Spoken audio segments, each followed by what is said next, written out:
श्री सच्चिदानंद सद्गुरु साईनाथ महाराज की जय। सद्गुरु श्री साईनाथ शरद बाबूजी की जय।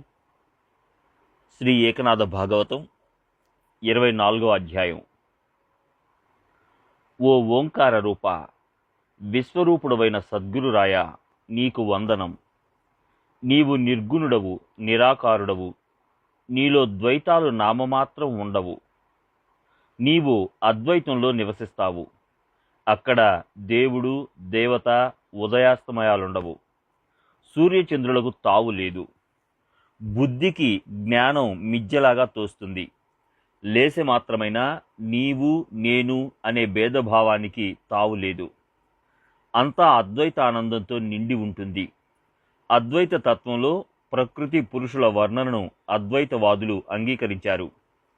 నీవు నేను అనే దానికి తావు లేనప్పుడు ప్రకృతి పురుషులకు స్థానం ఎలా ఉంటుంది? జన్మమే లేనివానికి జాతకం రాసినట్లు గొడ్రాలి కొడుకుకు వివాహం అన్నట్టుంటుంది వాదన. అందుకు శ్రోతలు సమ్మతించలేదు. ప్రకృతి పురుషులు.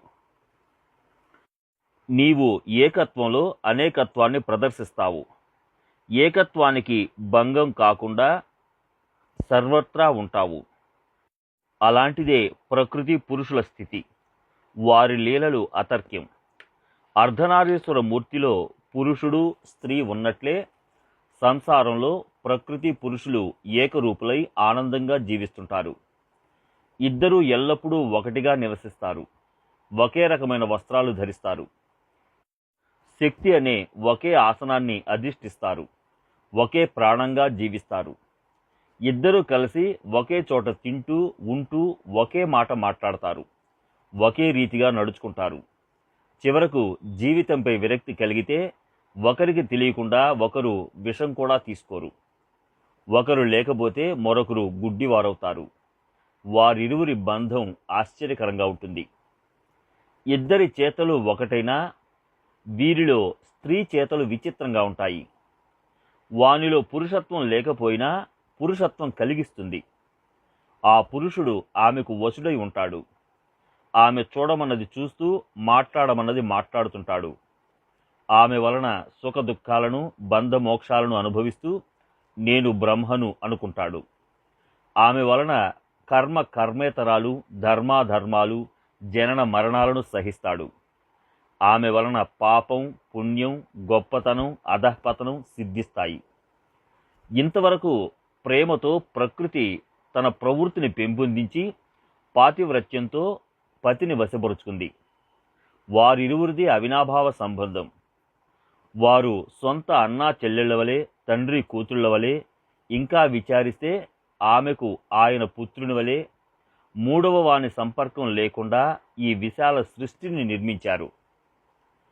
ఆమె శివాదులకు దుర్భరం, అగోచరం, అగమ్యం. నిజశక్తి అయిన ప్రకృతి శివుని సాంగత్యంలోనే సౌభాగ్యాన్నంతా అనుభవిస్తుంది. ప్రకృతి లేకపోతే పురుషుడు శివత్వాన్ని వదిలేస్తాడు. ఆయనకు స్థానం, రూపం, నామం, కాలం, సమయం లేకపోయినా ప్రకృతి తన గుణాలతో పతిని సగుణ రూపునిగా వర్ణం, వ్యక్తిత్వం, రూపం, నామం, వైభవం, విలాసాలను ఏర్పరిచి సబలుని చేసింది. దాంతో శివుడు పూర్ణత్వాన్ని వదిలి శివత్వాన్ని ఆవరింపజేసుకున్నాడు. ఆ పతివ్రతైన ప్రకృతి నామరూపయుక్తుడైన శివుని పూజిస్తుంది. ఆ ఇరువురి కలయికతో జగత్తు ఉద్భవించింది. ప్రకృతి పురుషుడు ప్రేమతో ఏకరూపులై ఒకే పరమాణువుగా కలిసి ఉంటారు. పతి లేకుండా ఆమె ఉండదు. భార్య లేకపోతే తానుండి లేనట్లే. ఆయన నిరాకారుడైన, నిస్సంగుడైన, నిష్క్రియుడైన, ఇంద్రియ రహితుడైన స్త్రీ ప్రేమకు వశమై సుఖదుఖాల పాలైనాడు. ప్రకృతి తన భర్తను ప్రపంచంలో నిమగ్నుని చేసి తన అధికారాన్ని చెలాయిస్తుంది. ఆమె పతివ్రత, భర్తను మోసం చేయదు. తాను అనేక కర్మలలోని కష్టాలను సహిస్తూ వివిధ సుఖదుఖాలను పతికి అందిస్తుంది. భార్య సమర్పించిన దానిని పురుషుడు సేవిస్తాడు. ఆమె లేకుండా ఆయనకు లేశమైనా లభించదు. ప్రకృతి పతివ్రతలలో ఉత్తమోత్తమైనది. తన గుణాలతో పతిని వశం చేసుకుంది. సదా సూక్ష్మ వాసనలను సేవింపచేస్తుంది. ఆమె బలవంతంతో ఆయన భవాబ్దిలో జలక్రీడలాడేవాడు. అలా ప్రకృతి సాహచర్యంలో పంచభూతాలు పురుషుని వెంటబడేవి. అప్పుడు ఆయన సాకారుడై జనన మరణాలలో పరిభ్రమిస్తుంటాడు. అలా ప్రకృతి సాన్నిహిత్యంలో పురుషుడు మైమరచి మూల స్వరూపాన్ని మరచిపోతాడు. ప్రకృతి దీనుణ్ణి చేస్తే ఆయన తన పూర్ణత్వాన్ని విస్మరించి జీవశివుల భేదాన్ని అనుభవిస్తుంటాడు. తిరిగి తనను మూలాత్మ స్వరూపంలో చేర్చగలవాడు చతురుడైన సద్గురువు మాత్రమే. గురువు పలికే ఒక్క మాటతో జీవునికి జీవత్వం నశించి శివత్వం లభిస్తుంది. భక్తిభావంతో సద్గురువు ఉపదేశం వింటే అహంకారం పటాపంచలై జనన మరణ బంధం వీడి సంసార భయం నశిస్తుంది. ఆయన కృపాదృష్టి వలన జీవేశ్వరుల బంధం తెగిపోతుంది. మాయ మాయమవుతుంది. పూర్ణత్వ భాండారం తెరుచుకుంటుంది. శివుడు తన శివత్వాన్ని తిరిగి పొందడానికి సద్గురువును అర్థించి శివస్వరూపాన్ని పొందుతాడు. అపారమైన సద్గురు మహిమను శబ్దజాలంతో వర్ణించలేం. ఆయనను ఆదరంగా సద్గురువు కీర్తిస్తున్నాడు. సద్గురు శ్రేష్ఠుడు నా అహంకారాన్నంతా నిర్మూలించిన తరువాత నా అహంలో సద్గురురాయుడే నిండి ఉన్నాడు. అహమని నేను భావించేదంతా సద్గురువైనందున ఇరువురం ఏకరూపులమైనాము. నామరూపాలు భిన్నమైన ఏకనాథుడు జనార్దనుడు ఏకమై ఉన్నారు. సర్వత్రా జనార్దనుడు నిండి ఉన్నాడు. ఆయన ఉపనామం ఏకనాథుడై తన గురువు ప్రతినిధిగా శ్రీమద్భాగవతానికి అర్థం మరాఠీ భాషలో రచించాడు. 20వ అధ్యాయం చివరలో ద్వారకాధీశుడు ఉద్ధవునితో అఖండ శాంతి లభించినవాడు సుఖదుఖాది ద్వంద్వాలను సహించగలడు, అజేయుడనైన నన్ను జయించగలడు, అతడే పరమార్థి అని వక్కాణించాడు. ఆ గోపాలకృష్ణుని మాటలు విని ఉద్ధవుడు కలవరపడ్డాడు. ఆయనకు ద్వంద్వాలను సహించడం కఠినమని తోచింది. తాను ఎలా సాధించగలడు? భేదాభేదాలను సహించడానికి సాధనమేది అని ప్రశ్నిస్తే శ్రీకృష్ణుడు కోపగిస్తాడేమోనని ఉద్ధవుడు మౌనంగా ఉండిపోయాడు. ఉద్ధవుని ఆలోచన గ్రహించి శ్రీకృష్ణుడు ద్వంద్వాలను సహించేదెలాగో వివరించసాగాడు. ద్వంద్వాలను సహించేదెలా? పురుషుడు అద్వైత భావంతో ప్రకృతి నుండి భిన్నంగా ఉంటాడు. ఒకసారి ఆత్మజ్ఞానం స్థిరపడితే ద్వంద్వాల బాధ ఉండదు. ద్వంద్వాలపై విజయం సాధించడానికి ప్రకృతి పురుషులను విశ్లేషించసాగాడు. తన ప్రియ భక్తుల అంతఃకరణాన్ని ఎరిగిన అంతరాత్మ కాబట్టి వారికి సకల శుభాలు కలిగించడానికి పరమార్థ బోధ చేస్తున్నాడు. అహో, జగత్తులో ఉద్ధవుని భాగ్యం మహత్వమైనది. ముల్లోకాలకు దైవతమైన శ్రీకృష్ణుడు అఖండ ప్రేమను వర్షించి ప్రకృతి పురుషుల రహస్య జ్ఞానాన్ని ఉద్ధవునికి ఉపదేశిస్తున్నాడు. ఆవు తన దూడ నిమిత్తంగా సర్వులకు పాలగంగను అందించినట్లు పద్మనాభుడైన శ్రీకృష్ణుడు ఉద్ధవునిపై ప్రీతితో జగత్తును ఉద్ధరించాడు. యోగులలో శ్రేష్ఠుడైన యోగీశ్వరుడు, జ్ఞానానికి స్వామి, భక్త చిత్త చకోరాలను తృప్తిపరిచే కలువల రేడు, యదువంశ శ్రేష్ఠుడు, ప్రకృతి పురుషుల నుండి భిన్నమైనట్టి శ్రీకృష్ణుడు ఇలా వివరించాడు. ఓ ఉద్ధవా, ద్వంద్వాలను సహించే పద్ధతి రహస్యమైనది. సుఖదుఖాల నుండి విముక్తి చేయగల ఆ రహస్య జ్ఞానాన్ని విను. పూర్వం కపిల మునిగా అవతరించినప్పుడు నా తల్లి ప్రకృతి పురుషులను గూర్చి ప్రశ్నించింది. ఆమెకు సాంఖ్య శాస్త్రాన్ని ఉపదేశించాను. ఆ కథను విన్నవాడు జ్ఞాన సంపన్నుడవుతాడు. పురుషుని నుండి ప్రకృతి భిన్నమైనది. సకల దుఃఖాలు ప్రకృతి వలననే కలుగుతాయనే జ్ఞానం ఆమెకు ప్రాప్తించింది. సుఖదుఖాలు మిథ్య అన్న జ్ఞానం కలిగిన మరుక్షణం సంసార భయం వీడిపోతుంది. ముత్యాలహారం పాములా గోచరిస్తుంది.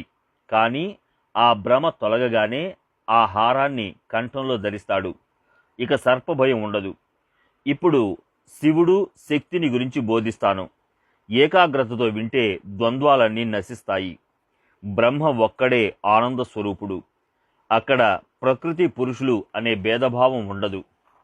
వారి వద్ద నుండి కలిగే సుఖదుఖాలనే ద్వంద్వాలకు ముల్లోకాలు సరిపోవు. అసలు ప్రకృతి పురుషులు ఎక్కడ నుండి ఉత్పన్నమయ్యారు? ప్రకృతి పురుషులే సుఖదుఖాలకు మూల కారణం. నిద్రించే పురుషుని నీడ ఆయన శరీరం కింద ఉండనట్లు మాయను మింగే బ్రహ్మ ఒక్కడే ఉంటాడు. అలాంటప్పుడు చెప్పేవాడెవడు? చెప్పేందుకు ఏముంటుంది? ఆయనకు నామం లేదు, రూపం లేదు, వ్యక్తిత్వం లేదు, బ్రహ్మత్వ స్ఫురణ కూడా ఉండదు. ఆయనకు యుగాల సంఖ్య, కాలం, సమయం, రాత్రి, పగలు, గడియ, క్షణం ఏవీ లేవు. అలా బ్రహ్మ పరిపూర్ణంగా ఉంటాడు. అక్కడ నేను బ్రహ్మను అన్న స్ఫురణ కలగడమే మాయ లక్షణం. అదే ప్రకృతి పురుషుల జన్మస్థానం. దాని నుండి ఈ రెండు కవలల్లా జన్మిస్తాయి. ధాన్యాన్ని కడుపులో దాచుకుని నిస్సత్తువైన పొట్టు పెరుగుతున్నట్లు పురుషుని ఆధారంతో ప్రకృతి వృద్ధి పొందుతుంది. తీయని తొనలను కడుపులో దాచుకుని పనస శరీరంపై ముళ్ళు పెంచుకున్నట్లు పురుషుని సాహచర్యంతో ప్రకృతి అహంకారాన్ని పెంపొందించుకుంటుంది. కన్నీరు కళ్లకు పొరలా తయారైనట్లు బ్రహ్మలో మాయ అనే మాలిన్యం పేరుకుని శుద్ధ బ్రహ్మాన్ని మలినం చేస్తుంది. కళ్లకు ఏర్పడ్డ పొరల వల్ల దృష్టి మందగించినట్లు మాయ ఆత్మానందాన్ని అడ్డుకుని పురుషుని ఉన్మత్తుని చేస్తుంది. అలాగే కర్త లేకుండా కార్యకారణాలు ఉద్భవించే కాలాన్ని కృతయుగం అని వేదం నిర్ధారించింది. బీజం నుండి అంకురం చిగురించి 3 ఆకుల రెమ్మగా తయారైనట్లు అకార, ఉకార, మకారాలతో ప్రకృతి పురుషుల మధ్య వేదం ఉద్భవించింది. ఆ వేదాలలోని రహస్యం బ్రహ్మ సత్యం, జగం మిథ్య. భేదాభేదాలను త్యజిస్తే బ్రహ్మస్వరూప ప్రాప్తి కలుగుతుంది. వేదాలను అనుసరించి అభేదభావంతో యోగి కృతయుగంలో కాక కలియుగంలో జన్మించినా యుగ ధర్మాలకు అతీతంగా చరిస్తాడు. ఆయనకు యుగంతో సంబంధం లేదు. కృతయుగంతో మొదలుకొని యుగ క్రమానుసారం చరాచరాది జీవరాశులను ప్రకృతి ఉత్పన్నం చేస్తుంది. ప్రకృతి ఎలా ఉద్భవించింది?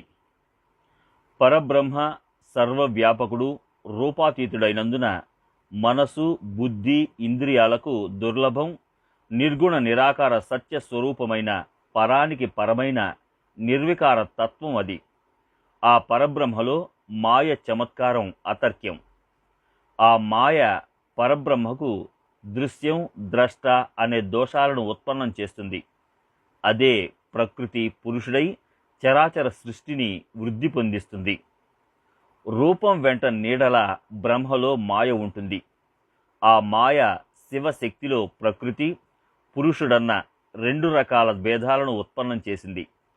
పురుషుడు బ్రహ్మాండంలో ఈశ్వర రూపంతో నివసిస్తాడు.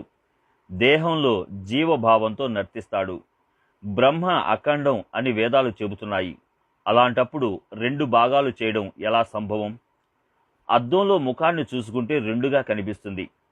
మనం తూర్పు వైపు ముఖంతో నిలబడితే ప్రతిబింబం పశ్చిమాభిముఖంగా ఉంటుంది. ఇది మాయ కౌతుకం. ప్రతిబింబం ఎదురుగా కనబడుతుంది, కానీ తారుమారుగా ఉంటుంది. అలాగే ఆత్మదృష్టి స్వస్వరూపంలో, జీవుని దృష్టి ప్రపంచం వైపు ఉంటుంది. జీవుడు స్వరూపం వైపు సముఖంగా ఉండడు. జీవుడు విరుద్ధంగా మరోవైపు చూస్తున్నట్లు బ్రహ్మంలో ఉన్న స్ఫురణ మూల మాయ స్వరూపం. అక్కడ ఈశ్వర స్వరూపమే సముఖంగా ఉంటుంది. వాస్తవానికి శుద్ధ అద్వితీయ బ్రహ్మంలో మాయ మిథ్య, కానీ ఆ మాయ అభేదంలో భేదాన్ని ఉత్పన్నం చేసింది. శివుడు శక్తి అని ప్రకృతి పురుషులను వేరు చేసింది. ఈ 2 భాగాలలో ప్రకృతి దోషభూయిష్టం, పురుషుడు పవిత్రం. పురుషుడే తాను తనకు భార్య అవుతున్నాడు, భార్యకు తాను భర్త అవుతున్నాడు. అలా ఏకత్వంలో 2 భాగాలు కనిపిస్తాయి. అవి భిన్నమైనప్పుడు శివశక్తి అవుతుంది. శరీరంలోని కుడి ఎడమ భాగాల్లా ప్రకృతి పురుషుడు అనే విభాగం మాయచే కల్పించబడింది. అర్ధనారీశ్వరంలోని పురుషుడే స్త్రీ కూడా అవుతాడు. ప్రకృతి పురుషుల విధానం అలా ఉంటుంది. ఇరువురిది ఒకే శరీరం, ఒకే ఆత్మ. పురుష విభాగం గుప్తమైతే ప్రకృతి స్వేచ్ఛగా నాట్యం చేస్తుంది. ప్రకృతి భాగం లుప్తమైతే పురుష స్వరూపం స్పష్టంగా గోచరిస్తుంది. స్త్రీ పురుషుల మధ్య భిన్న భావాల తెర తొలగితే ఆ ఇరువురు నశించి కేవలం ఆత్మస్థితి బహిర్గతమవుతుంది. స్త్రీ పురుషులు సమూలంగా మిథ్య అన్న ఆభాస కలుగుతుంది. ఆ విధంగా ప్రకృతి మాయమయం. దాని నుండి గుణాలు ఉత్పన్నం కాగా గుణాల నుండి సంసారం ఏర్పడుతుంది. ప్రకృతి గుణమయం. దానికి పురుష దృష్టి సోకితే త్రిగుణాలు వెల్లడవుతాయి. సూర్యకిరణాల దృష్టి సోకినంతనే కమలం విచ్చుకున్నట్లు పురుషుని దృష్టి పడితే ప్రకృతి గుణయుక్తమవుతుంది. దాని బీజం నుండి సత్వ రజ తమం అనే 3 గుణాలు ఉద్భవిస్తాయి. నీటిలో విత్తనం ఉబ్బి 2 భాగాలై అందులో నుండి 3 ఆకుల గల అంకురం ఉదయించినట్లు పరమాత్మ అయిన నేను పురుషత్వాన్ని ఆపాదించుకుని ప్రకృతితో సంయోగిస్తే త్రిగుణాలు వెలువడతాయి. సూర్యకాంత మణిపై సూర్యకిరణాలు పడగానే అగ్ని వెలువడినట్లు ప్రకృతి పురుష సంయోజనంతో త్రిగుణాలు వ్యక్తమవుతాయి. త్రిగుణాలు. ఈ 3 గుణాలు భిన్నమైనవి. ఆ భిన్నత్వంలో కూడా ఒకే విధంగా వృద్ధి పొందుతాయి. దానిని క్రియాశక్తి అంటారు. క్రియాశక్తిలో జడత్వం ఉన్నది, కానీ అందులో చేతనాత్మక జ్ఞానం ఉదయిస్తుంది. దీనినే మహత్తత్వం అంటారు. దానికి ఆ పేరు ఈ విధంగా ప్రాప్తించింది. మహత్తత్వం, ప్రధాన ఈ రెండింటి స్వరూపం ఒకేలాగా ఉంటుంది. కానీ సూత్రాత్మ క్రియాశక్తి, మహత్తత్వం జ్ఞానశక్తి. రెండూ నామమాత్రంగా భిన్న భిన్నమైనవి. క్రియాయుక్తమైన జ్ఞాన స్ఫురణ వల్ల అభిమానం కలుగుతుంది. త్రిగుణాలలో అహంకారం ఉద్భవిస్తుంది. అహంకారం ఉద్విగ్నమైతే శివుడు శివత్వాన్ని మరచిపోతాడు. ఆ సమయంలో దేహాత్మవాదులు దేహమే నేనని భ్రమించి జనన మరణ చక్రంలో పరిభ్రమిస్తుంటారు. ఆ అహంకార మోహక శక్తి సంసార భ్రాంతిలో పడేస్తుంది. అహంకారం నుండి వికారం ఎలా ఉత్పన్నమవుతుందో శ్రీకృష్ణుడు వక్కాణిస్తాడు. అహంకారం దుర్భరమైనది. గుణాల ప్రకారం 3 విధాలుగా ఉంటుంది. అహంకార గుణం ప్రపంచంలో అన్నిటికన్నా జటిలమైనది. గుణాల దోషాలలో మొదట సాత్విక అహంకారం జనించి అంతరంగాన్ని దేదీప్యమానంగా ప్రకాశింపజేస్తుంది. దేవతలలో వికారాన్ని కలుగజేస్తుంది. దానిని వైకారిక అంటారు. రాజస అహంకారం జ్ఞానేంద్రియాలను కర్మేంద్రియాలను ప్రకాశింపజేస్తుంది. రాజసానికి విలాసంగా గడపడం చాలా ఇష్టం. దానిని తైజస అంటారు. తామస అహంకారం సూక్ష్మ భూతాల వల్ల ఏర్పడుతుంది. దానిని భూతాది అంటారు. ఓ ప్రియ ఉద్ధవ, అహంకార ప్రభావం విలక్షణమైనది. అది సచేతనానికి అచేతనాన్ని వధువుగా అందిస్తుంది. జ్ఞానాజ్ఞానాలను గట్టి ముడివేస్తుంది. ప్రేమగా కళ్యాణం జరిపిస్తుంది. జ్ఞానరూపుడైన జీవునితో జడజీవుని వివాహం ఓం పుణ్యాహ అనే మంత్రం చెప్పి ఐక్యం చేసే అహంకారం పురోహితుడవుతుంది. జ్ఞానస్వరూపుడైన జీవుని జడునిగా, మూఢునిగా, మతి భ్రమించిన వానిగా తయారు చేస్తుంది. వానిని శరీరంలో బంధిస్తుంది. అలా అహంకారం అనేక ఉపద్రవాలను కలిగిస్తుంది. ఆ అహంకారం సాత్విక, రాజస, తామస గుణాలను 3 విధాల చెల్లా చెదురుగా వ్యాపింపజేసి అపరిమితమైన సంసారాన్ని వృద్ధి పొందిస్తుంది. తామస అహంకారం. విషయాలే పంచభూతాలు. తామస గుణం పంచభూతాలు పరస్పరం కలియకుండా వేరువేరుగా నిర్మించింది. పంచభూతాలు విషయాల నుండి జనిస్తాయి. శబ్దం నుండి ఆకాశం, స్పర్శ నుండి వాయువు, రూపం నుండి అగ్ని, రసం వలన జలం ఉత్పన్నమవుతాయి. గంధం నుండి భూమి జలంలో ఉద్భవించింది. అలా ఇవన్నీ వేరువేరుగా జన్మించినట్లు కనబడినా వాటిలోని ఐక్యత చెదరదు. నిశ్శబ్దం నుండి అంటే పరబ్రహ్మం నుండి శబ్దం, దాని నుండి ఆకాశం నిర్మితమైనాయి. ఆకాశం నుండి స్పర్శ, స్పర్శ నుండి వాయువు జనించాయి. అలా ప్రకటమైన వాయువులో శబ్దం, స్పర్శ రెండూ నివసిస్తాయి. ఆ వాయువు రూపాన్ని, రూపం నుండి అగ్నిని ప్రభవించాయి. ఆ అగ్నిలో శబ్దం, రూపం, స్పర్శ ఇమిడి ఉన్నాయి. రూపం నుండి రసం, రసం నుండి నీరు బహిర్గతమైనాయి. ఆ నీటిలో శబ్దం, రూపం, స్పర్శ, రసం కలిసి వసిస్తాయి. విషయాలలో కలిసి నివసిస్తాయి. నీటి నుండి వాసన, దాని నుండి భూమి నిర్మితమవుతాయి. అలా పృథ్వీలో శబ్దం, స్పర్శ, రూపం, రసం, గంధం అనే పంచ విషయాలు కలిసి ఉన్నాయి. అలా పంచీకృతం కాని విషయభరితమైన భూతాలు సూక్ష్మ రూపంలో లీనమవుతాయి. అవి స్థూల రూపంలో పంచభూతాలుగా ప్రసిద్ధి చెందుతాయి. రాజస అహంకారం. రాజస అహంకారం నుండి 5 జ్ఞానేంద్రియాలు, 5 కర్మేంద్రియాలు ఉద్భవిస్తాయి. సాత్విక అహంకారంలోని వికారం నుండి మనసు, బుద్ధి, చిత్తం, అహంకారం అనే చిత్త చతుష్టయం నిర్మితమవుతాయి. ప్రజాపతి, ఇంద్రాది 11 దేవతలు ఇంద్రియాలకు ఆధిపత్యం వహిస్తారు. వాస్తవానికి భూతాలే జడమైనవి. ఇంద్రియాలు వాటిని బహిర్గతం చేస్తాయి. అంతఃకరణాన్ని ప్రభావితం చేసే దేవతలు కర్మ వలన వెలుగులోకి వస్తారు. వృత్తులు గుణాల ఉద్విగ్నంతో 3 విధాలైన అహంకారం ఉద్విగ్న శక్తి అయి బ్రహ్మాండాన్ని సృష్టించింది. భూతాలలో పరస్పరం వైరం ఉంటుంది. జలం భూమిని ముంచివేయడానికి పరుగులు తీస్తుంది. అగ్ని జలాన్ని ఇంకింపజేస్తుంది. అగ్నిని వాయువు మింగేస్తుంది. వాయువును ఆకాశం కబళిస్తుంది. ఆ ప్రకారం భూతాల నడుమ సఖ్యత లేదు. వాటిలో అంతఃకరణ రూపంగా నేను ప్రవేశించి భూతాలను ఏకం చేసి వాటి పరిమితిని పరిరక్షిస్తాను. నేను పరిమితిని విధించిన తరువాత నీరు భూమిని ముంచివేయలేదు. అగ్ని నీటిని శుష్కింపజేయలేదు. వాయువు అగ్నిని మింగివేయలేదు.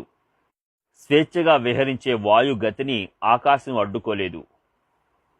బ్రహ్మాండం. సర్వభూతాలు కలిసి మహాపురుషుడనైన నేను వసించేందుకు విశాలమైన స్థలంలో ప్రచండమైన సప్త ఆవరణలతో నెమలి గుడ్డు ఆకారంలో ఈ బ్రహ్మాండాన్ని నిర్మించాయి. అస్తిత్వంతో కూడిన ఆ బ్రహ్మాండంలో విశ్వాత్మ అయిన నేను నారాయణుని రూపంలో లీలామాత్రంగా దేహాన్ని ధరించాను. నా నాభి నుండి విశ్వానికి ఆధారభూతమైన నాభి కమలం ఉద్భవించింది. అందులో నుండి స్వయంభువైన బ్రహ్మదేవుడు జన్మించాడు. ఆయన ఉదరం నుండి జన్మించలేదు. నా ఆత్మ నుండి ఉద్భవించినందున ఆత్మభూ, స్వయంభూ అన్న సార్థక నామాలతో అలరారుతున్నాడు. బ్రహ్మాండం ఆయన విరాట్ దేహం. సృష్టి రచన. సృష్టి నిర్మాణం చేయడానికి నా నాభి కమలంలో నుండి రజోగుణ ప్రధానంగా 4 భుజాలతో బ్రహ్మదేవుడు జన్మించాడు. రజోగుణ ప్రధానమైన బ్రహ్మదేవుడు జన్మించగానే నాభి కమలంలో ఆసీనుడైనాడు. అందువలన ఆయన జన్మకు కారణమైన నన్ను చూడలేకపోయాడు. కమలలో కూర్చున్నందున కమలం మొదలు ఆయనకు కనబడలేదు. రజోగుణ ప్రభావితుడు కాబట్టి సర్వత్రా సముద్రం వలె నీళ్లు గోచరించాయి. ఆయన కమలం కాడను చూడడానికి సముద్రం లోతులకు వెళ్ళి చాలా రోజులు నీటిలోనే ఉండిపోయాడు. ఎంత వెదికినా బ్రహ్మదేవునకు దాని కాడ కనిపించలేదు. ఓ అచ్యుత, పరుగునరా, ప్రసన్నుడవుకా, నాకు ఈ జగత్తు విషయంలో కలిగిన అంధత్వాన్ని రూపుమాపు. నీవు తప్ప నన్ను రక్షించే వారెవరూ లేరని ప్రార్థించాడు. ఆయనపై నాకు దయగలిగింది. బ్రహ్మదేవుడు రజోగుణం వలన అంధుడైనాడు. విశ్వాత్మనైన నా పుత్రుడు జడత్వంతో స్తబ్దుడైనాడు. అప్పుడు నేను తపోనిష్ఠుడైన బ్రహ్మదేవుని సృష్టి రచన చేయమని ఆదేశించాను.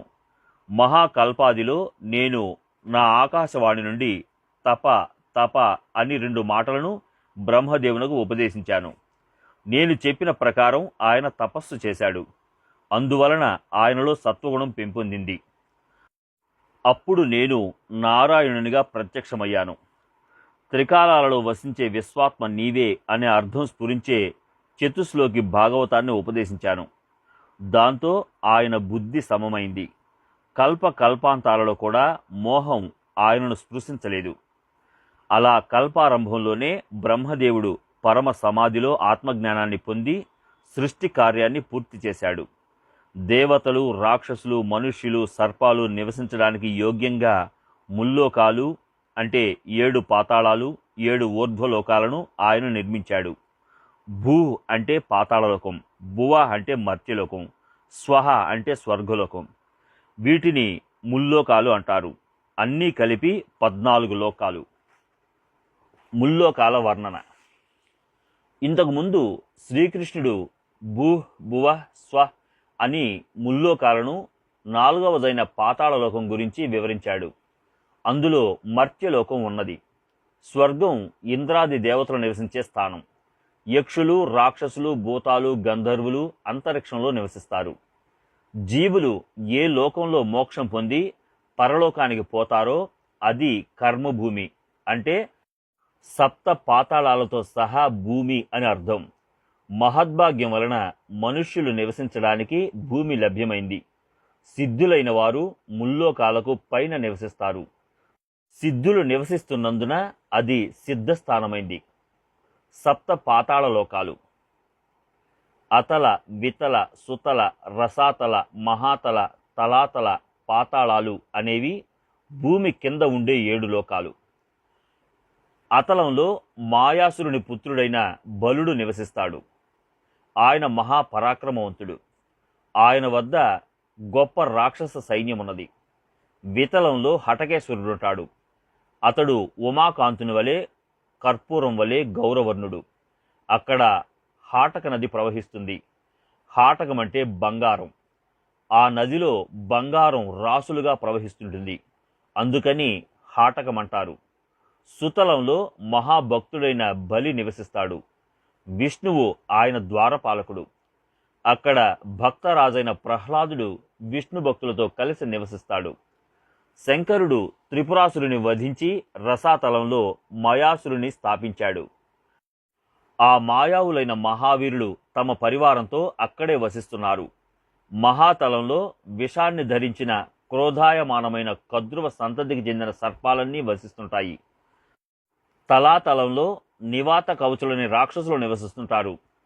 ఆ లోకం రచన అపూర్వం. 7 పాతాళ లోకాలలో నాగులు నివసిస్తుంటారు. అక్కడ 1,00,000 నాగులుంటాయి.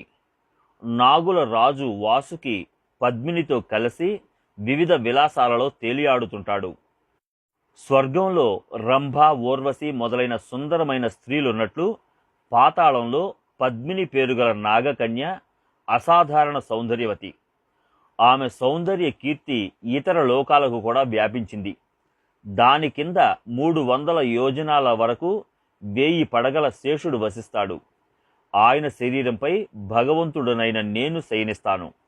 దానికి చాలా కింద అందత మిశ్రాది మహా నరకాలున్నాయి. దాని కింద కూర్మం, చుట్టూ నీళ్లు ఉంటాయి. స్వర్గ విలాసాలు ముగిసిన తరువాత అదో భాగంలో సుఖాలను అనుభవించేంత పుణ్యం మిగిలింటుంది. ఆ పుణ్యాన్ని అనుసరించి లోకులు సప్త పాతాళాలలో జన్మిస్తారు. పాపాలు చేసిన వారు అనేక రకాలైన నరక యాతనలను అనుభవిస్తారు. ముల్లోకాలను చతుర్భుజ బ్రహ్మదేవుడు సృష్టించాడు. నిష్కామ భావం లేకపోతే స్వప్నంలో కూడా విరక్తి కలగదు. వాడు ఈ ముల్లోకాలను దాటిపోలేడు. నన్ను భక్తితో సేవించని, నా కీర్తిని శ్రవణం చేయనివాడు భవబంధనాల వలయం నుండి విముక్తి చేసే నా రామనామాన్ని ఉచ్చరించడు. మళ్ళీ మళ్ళీ స్వర్గలోకం, నరకం అనుభవిస్తుంటాడు. తిరిగి తిరిగి పాతాళలోకం, మృత్యులోకాలలో జన్మించి దుఃఖంలో కూరుకుపోతుంటాడు. ఆ త్రిగుణాలలో చిక్కుకున్న లోభి నిరంతరం కామ్యకర్మ చేస్తుంటాడు. ఆ త్రిగుణాల ధర్మాన్ని అనుసరించి ముల్లోకాలను దాటి బయటపడలేడు. ఆ విధంగా పాతాళ వర్ణన విస్తారంగా చేశాను. ఊర్ధ్వలోకాలు. ఇక స్వర్గ రచనను, ఇతర లోకాలను కూడా వర్ణిస్తాను. సూర్యచంద్రుడు ప్రకాశిస్తున్నంత మేరకు పృథ్వీ మహత్వం ఉంటుంది.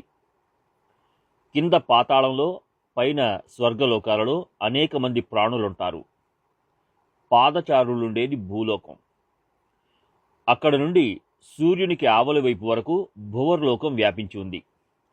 అక్కడ యక్ష, రాక్షస, గంధర్వులు నివసిస్తుంటారు. భువర్లోకం పైన సూర్యలోకం విస్తరించి ఉన్నది. భూమి నుండి 1,00,000 యోజనాల పైన సూర్యలోకం ఉన్నది. గ్రహాలు, వాటి స్థానాలు. సూత్రధారి అయిన కాలం వాయుమండలంపై సూర్యచంద్రులను, తారాగణాన్ని తన కౌశలంతో నియమిత స్థానాలలో పరిభ్రమింపజేస్తుంది. ఆ కాలం పైన కూడా నా అధికారం నడుస్తుంది. నా శక్తి చేత క్షణం, నిమిషం, రెప్పపాటు కాలంలో కూడా ఎక్కువ తక్కువలుండవు. కాల చక్రగతి ఆశ్చర్యకరమైనది. ప్రతి నెలలో సూర్యచంద్రులు ఒకే సరళ రేఖలో ఉంటారు. నక్షత్ర చక్రంలో చంద్రుడు ఒక పరిభ్రమణం పూర్తి చేసిన 2 రోజులకు చంద్రుడు సూర్యునికి అడ్డం వస్తాడు. అమావాస్య, పాడ్యమి దినాలలో సాయంకాలం చంద్రుడు తన పరిభ్రమణంలో యథాగతిన చరిస్తుండగా ఆయన రాశి అంశల స్థానం సూర్యుడితో సమానమవుతుంది. ఆ సమయంలో సూర్యుని తేజస్సు వల్ల చంద్రుడు లోకులకు కనపడడు. సూర్యచంద్రుడు తమ మార్గంలో చరిస్తుంటారు. ఎన్నడూ ఒకే చోటికి రారు. కారణం, వారు పరస్పరం 1,00,000కు మించిన యోజనాల దూరంలో ఉంటారు. కానీ ప్రతి నెల చివరన ఒకరోజు తమ కక్షలో ఒకే సరళ రేఖలోకి వస్తారు. సూర్యునికి అడ్డం వచ్చిన గ్రహం అస్తమించిందని జ్యోతిష్కులు చెబుతారు. ఆ సమయంలో అది కనబడకపోవడంతో లోకులు వారు చెప్పింది నిజమనుకుంటారు. వేదాంతాలలో ఏది దృష్టి సృష్టి న్యాయమో అది జ్యోతిష్య శాస్త్రంలో నిరూపించబడింది. గ్రహణం. గ్రహణం వచ్చినా, మేఘాలు అడ్డు వచ్చినా గ్రహణం కనబడే సమయాన్ని లోకులు పర్వకాలమని భావిస్తారు. సూర్యచంద్రులకు అవతల రాహుకేతువుల నివాసం ఉంది. ఆ రాహుకేతువులు సూర్యబింబానికి అడ్డం వచ్చినప్పుడు వారు రవి చంద్రులను మింగినట్లే అంటారు. ఒక బింబానికి అడ్డం మరొక బింబంలా వస్తుంది. దానినే ఆ గ్రహణ సమయంలో మింగేశారని సర్వసామాన్యంగా అందరూ భావిస్తారు. వాస్తవానికి సూర్యుడు తన సూర్యమండలంలో రాజ్యం చేస్తుంటాడు. కానీ జ్యోతిష్కులు ఇంటింటికి తిరిగి వారికి గ్రహణం గొప్పతనాన్ని గురించి చెబుతారు. సూర్యునికి పూర్ణ గ్రహణం వచ్చిందని జగత్తులోని లోకులందరూ కోలాహలం చేస్తారు. కానీ వాస్తవానికి సూర్య రాహువులు కలుసుకోరు. చివరి వరకు ఒకరినొకరు స్పృశించరు. గ్రహమండలం వేగంగా తూర్పు నుండి పడమర వైపు పోతున్నట్లు కనబడుతుంది. కానీ సూర్య చంద్రాదుల గతి అలా ఉండదు. అది తమ నిర్ణీత పరిధిలో ఉంటుంది. సూర్యుని నుండి 1,00,000 యోజనాల పైన చంద్రలోకం ఉన్నది. చంద్రలోకం పైన 1,00,000 యోజనాల దూరంలో నక్షత్రలోకం ఉన్నది. నక్షత్రలోకం పైన 2,00,000 యోజనాల దూరంలో బుధగ్రహం ఉన్నది. దానికి పైన 2,00,000 యోజనాల దూరంలో శుక్రగ్రహం ఉన్నది. దైత్యులందరూ ఎవరి చరణాలను శరణువేడి నిత్యం సాష్టాంగ ప్రణామం చేస్తారో ఆ దైత్యుల గురువు శుక్రాచార్యుడు అక్కడే నివసిస్తాడు. శుక్రగ్రహం నుండి 2,00,000 యోజనాల దూరంలో అంగారక గ్రహం ఉన్నది. దానికి పైన 2,00,000 యోజనాలలో దేవగురువైన బృహస్పతి నివసిస్తాడు. ఇంద్ర, చంద్ర, వరుణ, సూర్య మొదలైన దేవతలు నిత్యం అక్కడకు వచ్చి గురు చరణ కమలాలకు ఆదరపూర్వకంగా వందనం చేస్తారు. ఆ గురువే బృహస్పతి.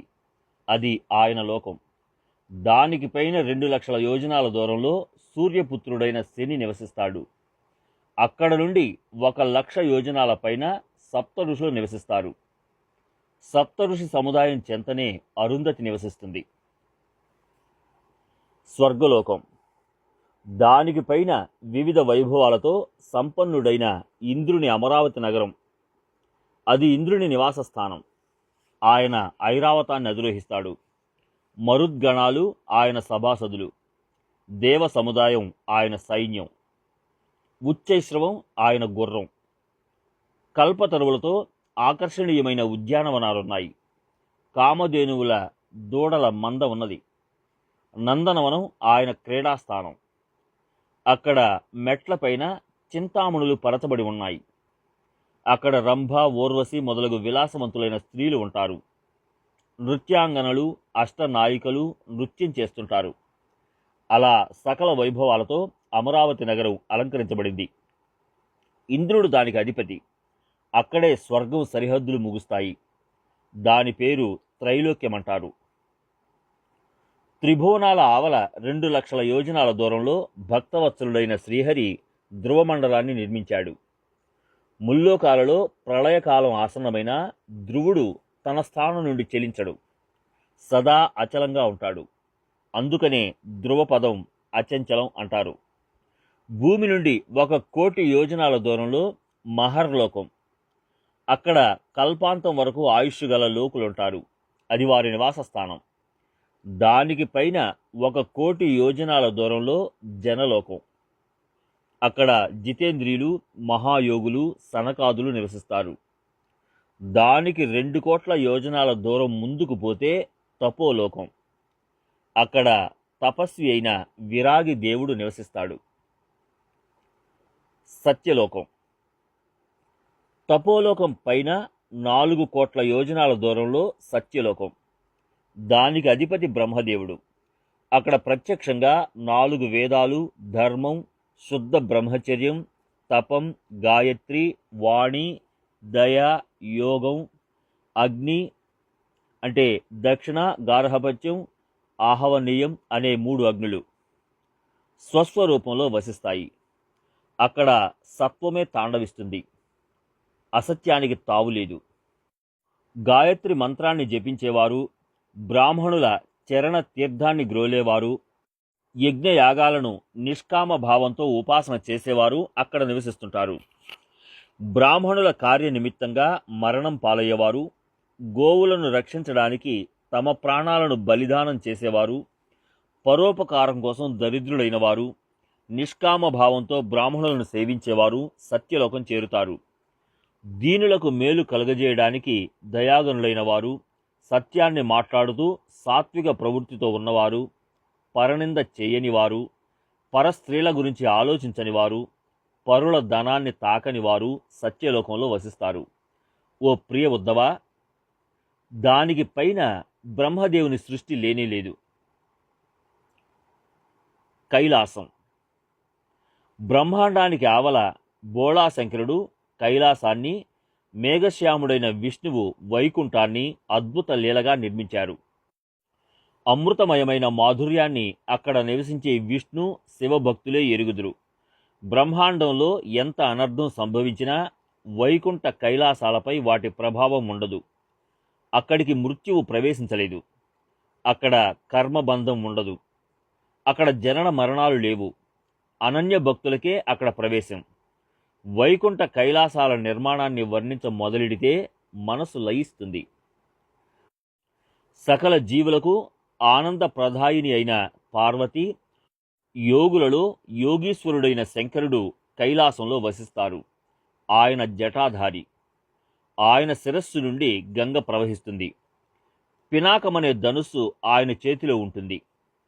ఆయన పంచముఖుడు. గౌరవర్ణుని వలె తన భక్తులకు నిత్యం అభయాన్ని ప్రసాదించే వరదాయకుడు. అకార ఉకార మకారమనే 3 మంత్రాలకు అతీతుడు. ముల్లోకాలకు నేత్రమైన ముక్కంటి త్రిపురాసురుని సంహరించినవాడు. త్రివిధ తాపాలను హరించేవాడు. ముల్లోకాలకు ఆనంద ప్రదాత. నాగరాజును ఆభరణంగా ధరించినందున ఆయన శోభ విశేషంగా ప్రకాశిస్తుంది. రుద్రాక్షలను, కపాలాలను మాలగా ధరించినవాడు. కంఠం నీలరత్నం వలె శోభిస్తూ భస్మ లేపనం వలన అస్పష్టంగా గోచరించేవాడు. చేతిలో త్రిశూలం డమరుకంతో త్రినేత్రుడై వ్యాఘ్రాంబర వస్త్రధారి అయినవాడు. చేతిలో జపమాలతో సదా రామనామం జపించేవాడు. బలిపుత్రుడైన బాణాసురుడు, శృంగి, భృంగి, చండీ సేవకులతో 60,000 రుద్రగణాలతో కొడవలి, త్రిశూలాన్ని చేబూని నిలబడి ఉంటాడు.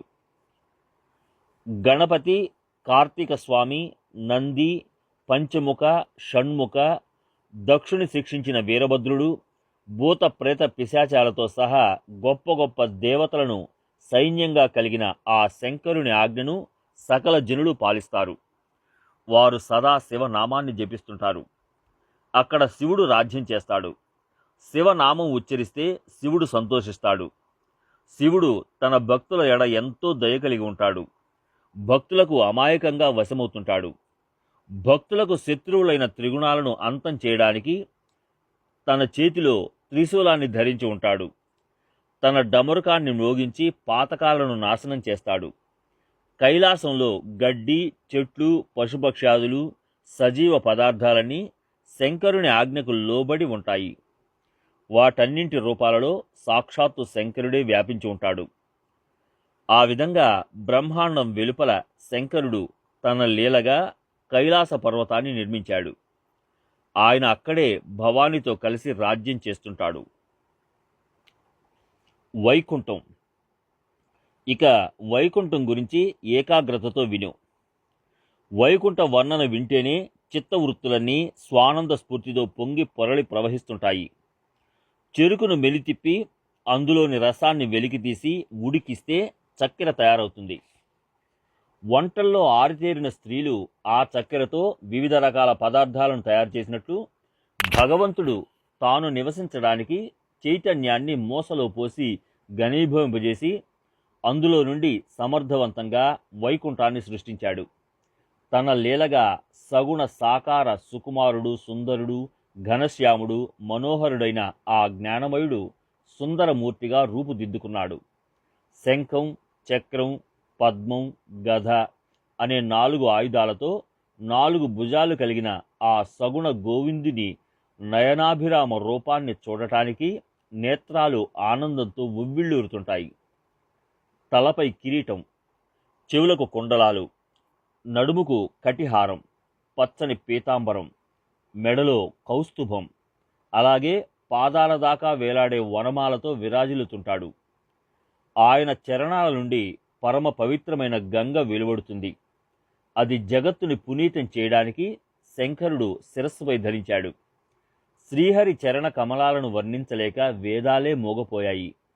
కారణం, శ్రీహరి పాదాలు అగమ్యమైనవి. శ్రీహరి మహిమ అగాధం. అందులో శ్రీహరి సుందరమైన ముఖ కమలాన్ని చూచి అమృతం వెలవెలపోయింది. ఆయన వదనాన్ని తిలకిస్తే అసాధారణమైన ఆనందం కలుగుతుంది. ఆహ్లాదకరమైన ఆ శ్రీహరి వదనం ధన్యమైనది.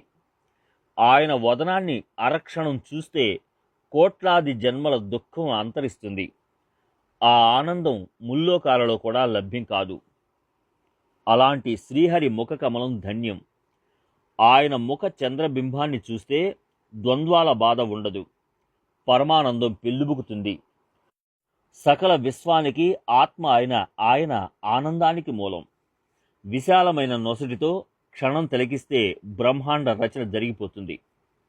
ఆయన రోమ రోమంలో కోట్లాది బ్రహ్మాండాలున్నాయి. ఆయన కృపాదృష్టి సోకితే వెంటనే అహంకారపు ముడి విడిపోతుంది. ఆయన తప్ప సృష్టిలో వేరెవరు ఉండరు. ఆయన మంగళప్రదమైన నామం జనన మరణ చక్రాన్ని లేకుండా చేస్తుంది. కర్మలను సమూలంగా నశింపజేస్తుంది. అటువంటి పురుషోత్తముడు వైకుంఠంలో ఆనందంగా నివసిస్తున్నాడు. వైకుంఠంలో అందరికీ 4 భుజాలుంటాయి. వారి దేహం రంగు మేఘం వలె శ్యామవర్ణంలో ఉంటుంది. వారు పీతాంబరాన్ని ధరిస్తారు. అందరి చేతుల్లో శంఖ చక్రాది ఆయుధాలుంటాయి. అందరి రూపం ఒకేలా ఉంటుంది. సౌందర్య రాశి శ్రీహరి వసించే ప్రదేశంలో సామాన్యులు ఉండరు, కురూపులు ఉండరు, వ్యాధుల బాధలు ఉండవు, విషయాల బెడద ఉండదు. అక్కడ స్త్రీ పురుషులు సమదృష్టితో ఉంటారు. అక్కడ ఆకలి దప్పులు, కామక్రోధాలు, సుఖదుఖాలు, జనమరణ చక్రాలుండవు. అలా ఉంటుంది వైకుంఠం. లక్ష్మీదేవి తమ యందు కృపాదృష్టి ప్రసరించాలని సకల దేవతలు ప్రయత్నిస్తారు. ఆ శ్రీ మహాలక్ష్మి వైకుంఠాన్ని స్వయంగా చిమ్మి కళ్యాపు చల్లి ముగ్గు వేస్తుంది. ఆ వైకుంఠంలో దీన దయాళువు ఉదారుడైన శ్రీహరి తన భక్తులను ఉద్ధరించడానికి నానా విధాలైన లీలలను ప్రదర్శిస్తుంటాడు. అంత్య సమయంలో కేవలం నామాన్ని ఉచ్చరించినందున కోట్లాది జీవులను ఉద్ధరించాడు.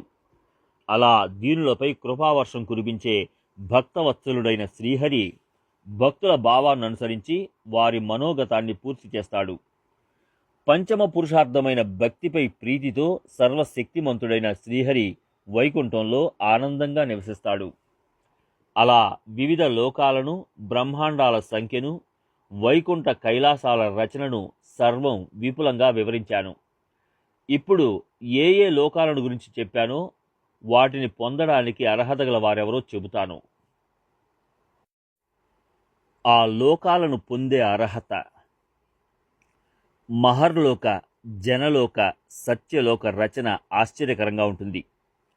తన చిత్తాన్ని స్థిరం చేయడానికి ప్రాణాపానాన్ని సమం చేసి సాధకుడు మూలాధారాది 6 చక్రాలను ఛేదించి ఆత్మస్వరూపం వరకు చేరుతాడు. కానీ మధ్యలో మరణం ప్రాప్తిస్తే అట్టి యోగులు మహర్లోక, జనాది ఊర్ధ్వలోకాలలో వసిస్తారు. గృహస్థాశ్రమంలో ఉంటూ బ్రహ్మచర్యాన్ని పాటిస్తూ స్వప్నంలో కూడా స్త్రీలను స్పృశించక భిక్ష చేసి తన జీవితాన్ని గడుపుతూ దృఢ వైరాగ్యంతో భిక్షను కూడా తాకనైనా తాకనివాడు ఆత్మజ్ఞాన ప్రాప్తి కోసం సద్గురు మనోభావాన్ని అనుసరించి సేవిస్తాడు. అలా బ్రహ్మచారి ఆత్మజ్ఞానం పొందే సమయంలో మరణం పాలైతే మహర్లోక జనాది లోకాలకు వెడతాడు. గృహస్థాశ్రమ తత్పరుడై అగ్నిహోత్రాన్ని గైకొన్నవాడు, స్వధర్మాన్ని ఆచరించి చిత్తశుద్ధుడైనవాడు, బ్రాహ్మణులకు దేవతలకు సేవ చేసేవాడు, ప్రాణులపై దయ చూపేవాడు, సదా సత్యం మాట్లాడుతూ సాత్విక ఆచరణ చేసే సాధకునికి బ్రహ్మజ్ఞానాన్ని పొందే మార్గంలో ఆయుష్ అంతమైన బ్రహ్మజ్ఞాన ప్రాప్తిలో అవరోధం కలిగినా మహర్లోక జనాది లోకాలకు చేరుతాడు. వనాలలో ఉంటూ వానప్రస్థాన్ని ఆచరిస్తూ వైరాగ్యంతో విరక్తుడై కందమూలాలు ఫలాలు తిని జీవితాన్ని గడుపుకునేవాడు సర్వకాలాలలో ఆశ్రమ ధర్మాన్ని పాటిస్తుంటాడు. సాధకుడు వానాకాలంలో వానలో కూర్చుని, చలికాలంలో చల్లని నీళ్ళలో కూర్చుని, తీవ్రమైన ఎండాకాలంలో పంచాగ్నుల మధ్య కూర్చుని సాధన చేస్తాడు. నిష్టగా తపస్సు చేసి శరీరం క్షీణించినా పట్టించుకోక స్వహితం కోసం సాధన చేయాలన్న ఉత్కంఠతో తీవ్రంగా తపాన్ని ఆచరిస్తాడు.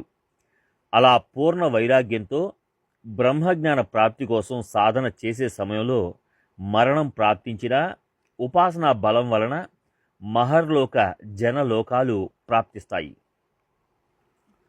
సంకల్పాలను సన్యసించిన వాడు ఇతర లోకాలకు వెళ్లే పనిలేదు. అతడు ముక్తుడవుతాడు. అంతరంగంలో విరక్తుడై స్వప్నంలో కూడా బంగారాన్ని ధనాన్ని స్పృశించక సన్యాస ధర్మంలో నిమగ్నుడై ప్రణవాన్ని ఉచ్చరిస్తూ ఉండేవాని బుద్ధి మరణ సమయంలో కూడా సమంగా ఉండి సత్యలోకానికి పోవడం సంభవిస్తుంది. అక్కడ సుఖ విలాసాలలో విరక్తి కలిగితే బ్రహ్మదేవుని వలె ముక్తుడవుతాడు. ఇతరులు పుణ్యక్షయం కాగానే భూలోకానికి తిరిగి వస్తారు. సత్యలోకంలో కామాసక్తి కలిగిన వారు కూడా నేలపైకి వస్తారు. అలాంటప్పుడు ఇతర లోకాల మాటేమిటి? వారిని జనన మరణాలు వదిలిపెట్టవు. కామాసక్తి ఉండేంత వరకు పునరావృతం తప్పదు. క్రీడించాలన్న ఇచ్చ లేని వానికి 4 ముక్తులు దాస్యం చేస్తాయి. వానికి సుఖాలపై విరక్తి కలిగితే ఆ లోకం నుండి ముందుకు పోతాడు. సుఖాలపై మోజుగల వారిని బలవంతంగా భూలోకానికి తోసేస్తారు. నా భక్తులు ఏ లోకానికి వెళ్ళనవసరం లేదు. ఫలేచ్ఛతో నన్ను భక్తిగా కొలిచిన వానికి ఇష్ట ఫలాలనిస్తాను. నన్ను నిష్కామ భక్తితో సేవించిన వానికి అనన్యంగా లభిస్తాను. కామ్య భక్తుల కోరికలను తీర్చి నిష్కాములుగా చేసి వైకుంఠానికి తీసుకుపోతాను. వారి ఇచ్ఛానుసారం వారికి 4 రకాలైన ముక్తులను ప్రసాదిస్తాను. నేను గోపికల కామాసక్తిని నివారణ చేసి నిష్కాములుగా మార్చి సాయుధ్య ముక్తిని ఇచ్చాను. నేను గోపికలతో కామ విలాసాన్ని నెరిపి వారి కామాన్ని నశింపజేశాను. ఈ విషయం తెలియక అజ్ఞానులు శ్రీకృష్ణుడు వ్యభిచారం చేశాడంటారు. భక్తులు సాలోక్య ముక్తిని ఇష్టపడితే వైకుంఠానికి తీసుకువెళతాను. భక్తులు సామీప్యాన్ని కోరితే నా ప్రాణమిత్రులుగా చేసుకుంటాను. రహస్యాలు ముచ్చటించడానికి, మధుర గోష్ఠి నెరపడానికి నీవు నన్ను ఇష్టపడ్డట్లు నన్ను ఇష్టపడే భక్తులు నాకు ప్రియులు. భక్తులు నన్ను సారూప్యత కావాలని కోరితే చతుర్భుజులను చేసి శంఖ చక్రాది ఆయుధాలను ఇస్తాను. మేఘం వలె అందమైన శ్యామవర్ణాన్ని ఇచ్చి నా వలె కిరీటం, కుండలాలు, కటిహారం, పచ్చని పీతాంబరం, వంకి, పాదాలకు గజ్జెలు, మెడలో కౌస్తుభమనే మాల ధరింపజేసి నా వలె చేస్తాను. వారికి పరాక్రమం, శౌర్యం, గాంభీర్యం, రూపురేఖలు మొదలైనవన్నీ ఇచ్చి పరస్పరం సాదృశ్యం పొందేటట్లు చేస్తాను. లక్ష్మీదేవికి నేను, నా భక్తులు ఒకే విధంగా కనబడతారు. వారిలో నేనెవరో భక్తుడెవరో ఆమె గుర్తుపట్టలేదు. సేవకులు, సేవా కర్మలు ఉండవు. ఛత్రాన్ని ధరింపజేయాలంటే ఎవరిపై ఛత్రం పట్టాలో, చామరం ధరించిన వారు ఎవరికి చామరం వేచాలో తెలియక సంకటంలో పడతారు. బ్రహ్మదేవాది దేవతలు నమస్కారం చేయాలని వస్తే అంతా వింతగా తోస్తుంది. వీరిలో ఆది దైవం ఎవరో అంతుపట్టదు. ఒక దీపం మరో దీపంతో కలిస్తే మొదటి దీపమేదో రెండవ దీపమేదో తెలుసుకోలేనట్లు నా సారూప్యం పొందితే గుర్తుపట్టలేరు. అద్దంలో ప్రతిబింబం రూప సారూప్యంతో కనబడినట్టు సారూప్యంలో ఇరువురి శోభ ఒకే విధంగా గోచరిస్తుంది. దేవుడు ప్రసన్నమై తన సారూప్యం ఇచ్చినప్పటికీ హృదయంలో ప్రతిష్ఠితమైన భృగు చరణాలున్న శ్రీవత్స లాంఛనాన్ని ఇవ్వడానికి నాకు శక్తి లేదు. ఆ సామర్థ్యం బ్రాహ్మణుల చరణాలకే ఉన్నది. ఆ బ్రాహ్మణుల చరణాలను హృదయంలో ధరిస్తేనే అది లభిస్తుంది. సారూప్యంలో దేవుని భక్తుని వేరుగా గుర్తించే గుర్తు అదొక్కటే. హృదయ పలకంపై శ్రీవత్స లాంఛనం ఉన్న ఆయనే సర్వులకు స్వామి అయిన విష్ణువు. సారూప్యం ప్రాప్తించినా దేవునికి భక్తునికి ఆ తేడా ఉంటుంది. దేవునికి భక్తునికి మధ్య కొంచెం తేడా ఉన్నా దానిని సారూప్యం అనడం భావ్యం కాదు. అద్వైత జ్ఞానం పొందలేకపోతే పరమానందం ప్రకటం కాదు. అందుకని భక్తులు సాయుధ్యాన్ని కోరుతారు. దానిని నిరూపించే కథ మధురమైనది. సాయుధ్యంలోని మాధుర్యాన్ని గురించి వివరిస్తాను. సాయుధ్య ముక్తి. సారూప్యంలో దేహాలు ఒకే విధంగా ఉన్నా నేను నీవు అనే భేదభావం మిగిలి ఉంటుంది. నా స్వరూపాన్ని పొంది స్వేచ్ఛగా నా భజన చేస్తే భేదభావం నశిస్తుంది. దేవతలతో సహా భక్తులు అనాది సిద్ధులు. ధనవంతుడు బేదవాడు, నింజుడు వంజ్యుడు అనే భేదభావం దేహాభిమానం లేని వారికి సాయుధ్య ముక్తి లభిస్తుంది. మన నీడ మిథ్యలా మన వెనుక వచ్చినట్లు దేహబుద్ధి మిథ్య అని తెలుసుకున్న వారికి సాయుధ్య ముక్తి లభిస్తుంది. మన దేహంతో సమానంగా నీడ పెరిగినా నాది అన్న భావన ఉండనట్లు దేహం పట్ల మమకారం లేనివారు సాయుధ్య ముక్తిని పొందుతారు. హే ఉద్ధవా, విషయాసక్తిని వీడి మనోభావంతో అభేద భక్తి గల వానికి, నేను అనేది లేని వానికి, సర్వప్రాణులను ఆత్మరూపంగా చూసేవానికి, ఆత్మజ్ఞానం పొందిన వానికి సాయుధ్య ముక్తి లభిస్తుంది. దేహాభిమానం లేని వానికి విష్ణుమూర్తి దేహం తన దేహం రెండూ మిథ్యగా తోస్తాయి. అందుకని సారూప్యాన్ని కోరుకోడు. వివేకంతో పరికిస్తే దేహం మిథ్య అని తెలుసుకున్న జ్ఞాని సారూప్యాన్ని ఎందుకు అడుగుతాడు? సాయుధ్యం పొందితే భగవంతుని శక్తి తప్ప వేరేది లేదని గ్రహిస్తాడు. సర్వప్రాణులతో ఏకాత్మభావాన్ని పొందడమే సాయుధ్యం. ఈ వివిధ రూపాలతో భాషించే జగత్తు తన అంగమే అని తెలుసుకున్న వానికి, తాను అవిచ్ఛిన్నమైన సర్వాత్మను అని భావించిన వానికి సాయుధ్యం ప్రాప్తిస్తుంది. అంతర్బాహ్యాలలో వ్యాపించింది నేనొక్కడినే. సర్వస్థావర జంగమాలలో వ్యాపించి ఉన్నాను. సకల చరాచరాలలో నిండి ఉన్న ఆత్మను నేనే. అంతటా ఏకత్వమే నిండి ఉందని తెలుసుకున్న వానికి, ద్వైతం అన్న పేరు కూడా తెలియని వానికి సాయుధ్య ముక్తి లభిస్తుంది. ప్రేమ భావనతో నా భక్తుడు కోరిన వాటన్నిటినీ సమర్పిస్తాను. నా భక్తునికి చతుర్విధ ముక్తులను ప్రసాదిస్తాను. నా భక్తుడు నా భక్తి ప్రతాపంలో ప్రతాపవంతుడవుతాడు. అతని భజనా సామర్థ్యం విలక్షణమైనది. అతను నిష్కామ భావంతో నా భజనలో తల్లీనమవుతాడు. ఆర్తులు, జిజ్ఞాసువులు, అర్ధార్థులు భ్రమ నుండి బయటపడి నిష్కామ భావనతో ప్రేమతో నన్ను పూజిస్తే సలోకత, సమీపత, సరూపత వంటి కల్పనలను మనసులో రానియరు. చివరకు సాయుధ్యాన్ని కూడా ఆశించరు. నిష్కామ భావంతో భగవంతుని పూజిస్తారు. అదే అసలైన భక్తి. నిష్కామ పూజ. ఆ పూజ పట్ల ప్రీతి ఆశ్చర్యకరంగా ఉంటుంది. అనుక్షణం ప్రేమలో నిత్యం నూతన మాధుర్యం ఉత్పన్నమవుతుంది. భక్తుడు నా పట్ల ప్రేమతో సర్వస్వం అర్పించినా వాని చిత్తం మారదు. అతనికి భక్తి ప్రేమలపై దృఢ విశ్వాసం నిండి ఉంటుంది. నేను దేవాది దేవుడను, సర్వప్రాణులలో నా ఆత్మే ఉన్నదన్న దృఢమైన ఎరుక ఉంటుంది. ఆ ఎరుకలో వికల్పం, వికృతి, శంక కలుగడానికి ప్రయత్నించినా వానిపై ఏ పరిణామం ఉండదు. వాని ఎరుక అగాధమైనది. ప్రాణులు ఉండేది నా స్వరూపంలోనన్న ఎరుకతో అతను మనసారా నమస్కరిస్తాడు. అతను భజన చేసే విధానం విలక్షణమైనది. చతుర్విధ ముక్తుల కంటే వానికి నా భక్తి ఎంతో ప్రియం. మహామహా విఘ్నాలు, సంకటాలు వచ్చినా అలౌకికమైన రామనామ మహిమ ముందు ఈ విఘ్నాలు ఏం చేయలేవని వానికి తెలుసు. ఆకాశం బ్రహ్మాండమైన శబ్దంతో మొక్కలైనా, భూమి తలకిందులైనా ఆ భక్తుడు శ్రీహరి నామాన్ని వేడడు. అలాంటి ఏకనిష్టను, ప్రీతిని చూసి వాని ఇంటినే వైకుంఠంగా మారుస్తాను. అక్కడ తెలతెలవారుతుండగానే దివ్య జ్ఞానం, సాధు సముదాయం, ఉపనిషత్తులు చుట్టూ చేరుతాయి. స్వధర్మం ఆనందంగా వసిస్తుంది. నారద సనకాదులు వాని ఇంటికి వెళ్ళాలని ఉవ్విళ్ళూరుతుంటారు. నా భక్తుడు నామ సంకీర్తనను, నా కీర్తిని ప్రీతితో గానం చేస్తాడు. నా రామనామం ముందు సుఖదుఖాలనే ద్వంద్వాలు హాని కలిగించలేవు. అలాంటి భక్తిని చూసి ఆత్మశాంతి ఆ ప్రేమలో తన్మయమవుతుంది. దోషాలు ఏవైనా ఉన్నా వానికి అలంకారాలుగానే మిగిలిపోతాయి. దానిని నా భక్తితో పూర్ణ ప్రసన్నత కలుగడం అంటారు.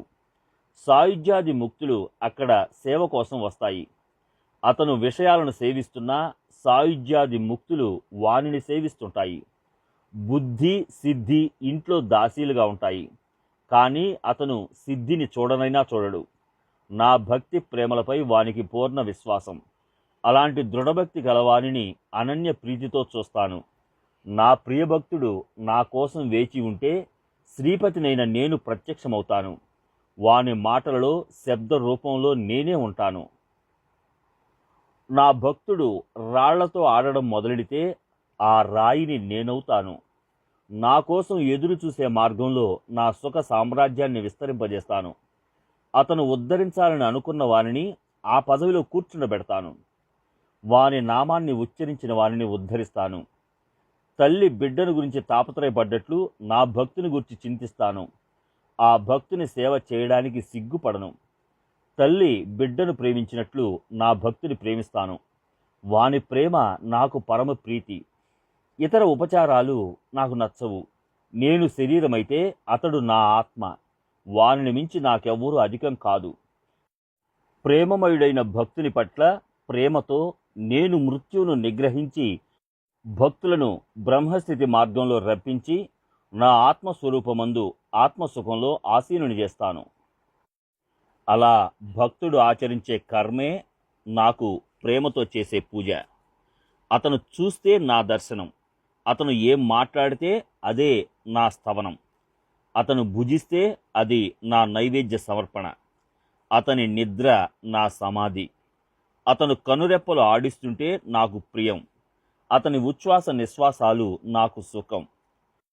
భక్తుని శరీర సహజ స్థితిని చూచి లక్ష్మీపతినైన నాకు ఆనందం కలుగుతుంది. అలాంటి ఏకనిష్ట నాకు ఎంతో ఇష్టం. నా భక్తుని చతుర్విధ పురుషార్థాలు స్పృశించలేవు. చతుర్విధ ముక్తులను పక్కన పెట్టి నిస్వార్థ ప్రేమతో నన్ను భజించే భక్తుడు నన్ను పొందుతాడు. గంగ సముద్రంతో కలియగానే ఏకరూపమై ఉల్లాసంగా ఉరకలేస్తుంది. భక్తుడు తన భక్తి ప్రపత్తులతో నాతో ఏకరూపుడై నా భక్త్యోద్రేకంలో తన్మయుడవుతాడు. అలా నా భక్తి వైభవాన్ని ఆస్వాదిస్తుంటాడు. 17వ నాటి కళ చంద్రునికి మాత్రమే తెలిసినట్లు నాతో ఏకరూపుడైతే నన్ను భజించడం ఎలాగో సజ్ఞాని అయిన భక్తునికి తెలుస్తుంది. సర్వత్రా నీరు ఒక్కటే, కానీ అదే గంగా, యమున అనే రకరకాల పేర్లతో ప్రయాగలో ఏకమై సంగమంలో అనేకులను ఉద్ధరించినట్లు నాలో ఐక్యమైన భక్తుడు భావిక, సాత్విక, దీనులను ఉద్ధరిస్తాడు. భూమిలో గుప్తంగా ఉన్న ధనం ఎదురు కాళ్లతో పుట్టిన వానికి తప్ప ఇతరులకు కనబడనట్లు ఆత్మ అనాది, స్వయంభువు. కానీ అది గురు కృప వలననే లభ్యమవుతుంది. భక్తుడు 4 పురుషార్థాలను త్యజిస్తాడు. 4 ముక్తులను స్పృశించడు. పంచమ పురుషార్థమైన భక్తి కలిగి ఉంటాడు. అది నాకు ప్రియమైనది. అలాంటి భక్తి నాకు ఎంతో ఇష్టం. అలాంటి భక్తుడు నాకు ప్రియుడు. కోరికలు లేని భక్తుడంటే నాకు అభిమానం. వాని ప్రేమ మధురంగా ఉంటుంది. ఆ ప్రేమ కోసం పరితపిస్తాను. భావార్థుని సేవకుడను. ఏకనిష్టగా జీవభావంతో వానిని సేవిస్తాను. పూర్ణ కాముడనైనా ప్రేమమయ భక్తిని కోరతాను.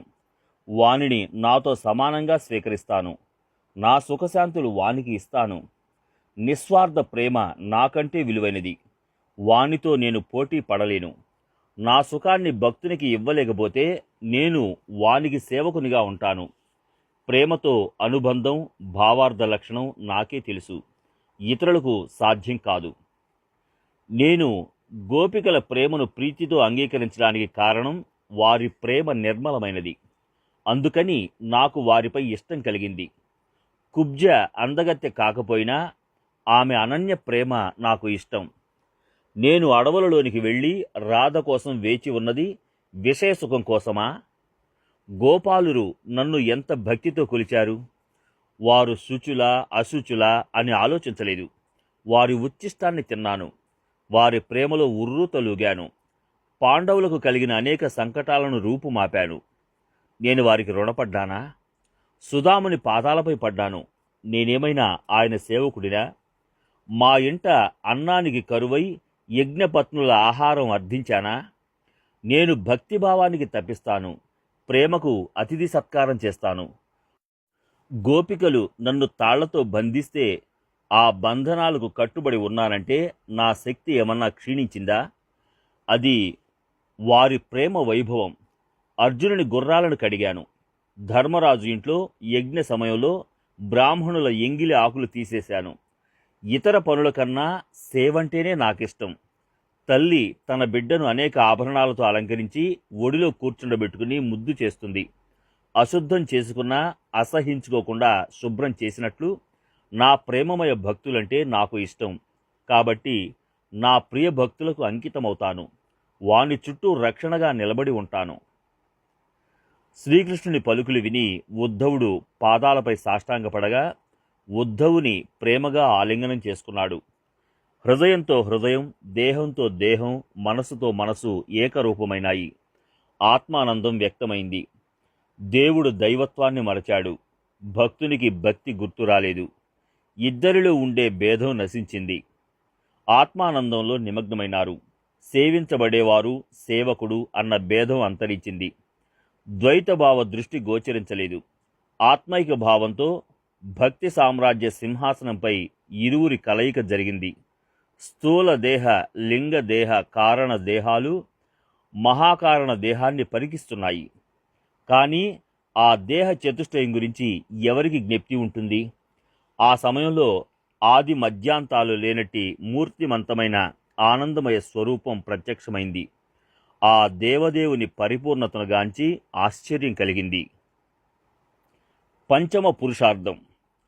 శ్రీకృష్ణుడు ఒక గొప్ప చమత్కారం గావించాడు. ఆయన ఉద్ధవునికి ఉద్ధవత్వ భావనను లేకుండా చేయలేదు. కారణం, శ్రీకృష్ణుడు మనసులో నాకు ఇలాంటి భక్తుడు దొరకడం అసంభవం. ఉద్ధవుని వలె రహస్యాలు చెప్పుకోవడానికి ఎవడు దొరుకుతాడు? నేను వైకుంఠానికి వెళితే అవధులు లేని నా ఆత్మజ్ఞానం ఒక్క ఉద్ధవుని వద్దనే జాగ్రత్తగా ఉంచాను అని ఆలోచించాడు. అందుకని శ్రీకృష్ణుడు ఉద్ధవుని శాశ్వతంగా మాయలో ఉంచాడు. ఉద్ధవుడు స్వానందంలో లీనమైనాడు. శ్రీకృష్ణుడు ఆయనను వీపుపై తట్టి సావధానుని చేయగా భక్తుడనన్న స్ఫురణ కలిగింది. అప్పుడు ఉద్ధవుడు, ఓ శ్రీకృష్ణ, నీకు జయము జయము. నాకు ఇప్పుడు రుచి చూపించిన ఆత్మ సుఖాన్ని శాశ్వతం చేసి నాపై దయ చూపించమని వేడుకున్నాడు. అప్పుడు శ్రీకృష్ణుడు ఇలా అన్నాడు, ఓ ఉద్ధవా, నా ఆత్మజ్ఞానానికి సంబంధించిన అమూల్యమైన రహస్యాన్ని ప్రేమతో బోధించాను. దీనినే పంచమ పురుషార్థం అంటారు. ఇది వేద శాస్త్రాలకు అగమ్యం, సకల దేవతలకు దుర్లభమైనది. ఇది భక్తి ప్రేమల రహస్యం. దానివలన నేను మోహితుడనవుతాను. నన్ను వశపరుచుకునే రహస్యం ఇదే. అంతఃకరణం భక్తి ప్రేమలతో నిండిపోతే 4 ముక్తుల భ్రమ లేకుండా పోతుంది. పురుషార్థాల పని తగ్గిపోతుంది. నా పట్ల ప్రేమ సహిత భక్తి గలవాని పేరు వింటేనే విఘ్నాలు దూరంగా పారిపోతాయి. నేను తప్ప వేరే గతిని ఇవ్వడానికి సమర్థత ఎవరికున్నది? నా పట్ల అనన్య భక్తి గలవానికి నా పూర్ణ కృప లభిస్తుంది. వేదవచనం ద్వారా ఉపదేశం చేయాలంటే వేదాలు నా శ్వాస నుండి బహిర్గతమయ్యాయి. నా కృప వర్షిస్తున్నప్పుడు వేద విధి వలన బాధ కలుగదు. నా కాముక భక్తులు ఆ ఫలాన్ని అనుభవిస్తే నిష్కాములవుతారు. వారిని నా స్వస్థానానికి చేరుస్తాను.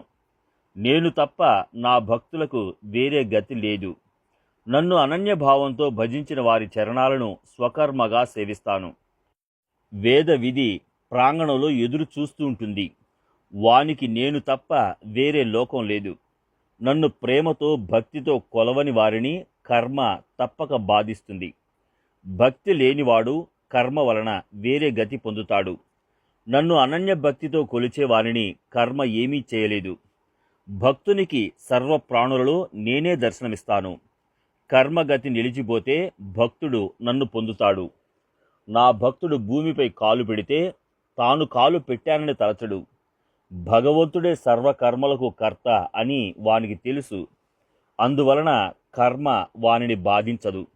నా భక్తునికి నేను తప్ప వేరే గతి లేదు. కారణం, నా భక్తునికి నాపై అనన్య ప్రేమ. ఆ భక్తుని భావార్థ లక్షణాలను శ్రీకృష్ణుడు వివరిస్తున్నాడు. నమే భక్త ప్రణశ్యతి అంటే నా భక్తులు పతనం కారని శ్రీకృష్ణుడు అర్జునుడికి యుద్ధ సందర్భంగా బోధించాడు. అదే శ్రీకృష్ణుని ప్రధాన సూక్తి. ఆయన భక్తులకు వేరే గతి సంభవించదు. భక్తునికి శాపమిచ్చిన దుర్వాసునిపైకి సుదర్శన చక్రాన్ని పంపి గర్వమడంచాడు. ఒక్క అంబరీషుని కోసం 10 జన్మలెత్తాడు. ఆయన తన అనన్య భక్తునికి ఏ లోటు రానియడు. శ్రీకృష్ణుడు భక్తజన పక్షపాతి. ఇది భావార్థానికి గుర్తు. ఏకనాథుడు శ్రీ జనార్దన స్వామిని శరణువేడి భక్తులకు ప్రేమతో వందనం చేస్తున్నాడు. ఓ భక్త, భక్తే నాకు ప్రియమైన తల్లి. భగవద్భజనలో ఆమె ప్రేమ అనే పాలను కలిపి తాగించి నన్ను ప్రవీణుని చేసింది. దానినే నేను మాటలలో వర్ణించాను.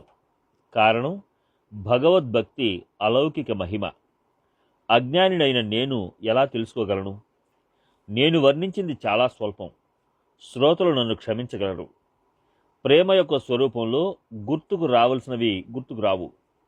అందువల్ల మూల కథ మరుగున పడింది. భక్తి రహస్యాన్ని, భగవద్భజనలోని గొప్పదనాన్ని వర్ణించడంలో నా వల్ల దోషం జరిగింది. దీనిని అంగీకరిస్తే నేను కావ్యకర్తనని ఒప్పుకున్నట్లే. ఈ మాటలు చెప్పేది నేను కాదు. నేను కవిని కాను, గ్రంథకర్తను కాను. ఇది ఆ పరమగురువుకే తెలుస్తుంది.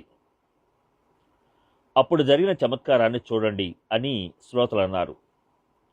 భాగవతంలో భక్తిని గురించి ప్రతిపాదించబడింది. అది భక్తి ప్రధాన గ్రంథం. భక్తి రసామృత సాగరంలోని భక్తి సుఖతత్వ సారాన్నంతా అరచేతిలో ఉసిరికాయలా చూపించావు. స్త్రీ శూద్రులను తరింపజేయడానికి గొప్ప ఉపకారం చేశావు.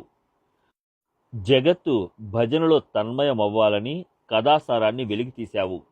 భాగవతంలోని నిగూఢ అమృతమయ భక్తి సుఖాన్ని దర్శింపజేశావు.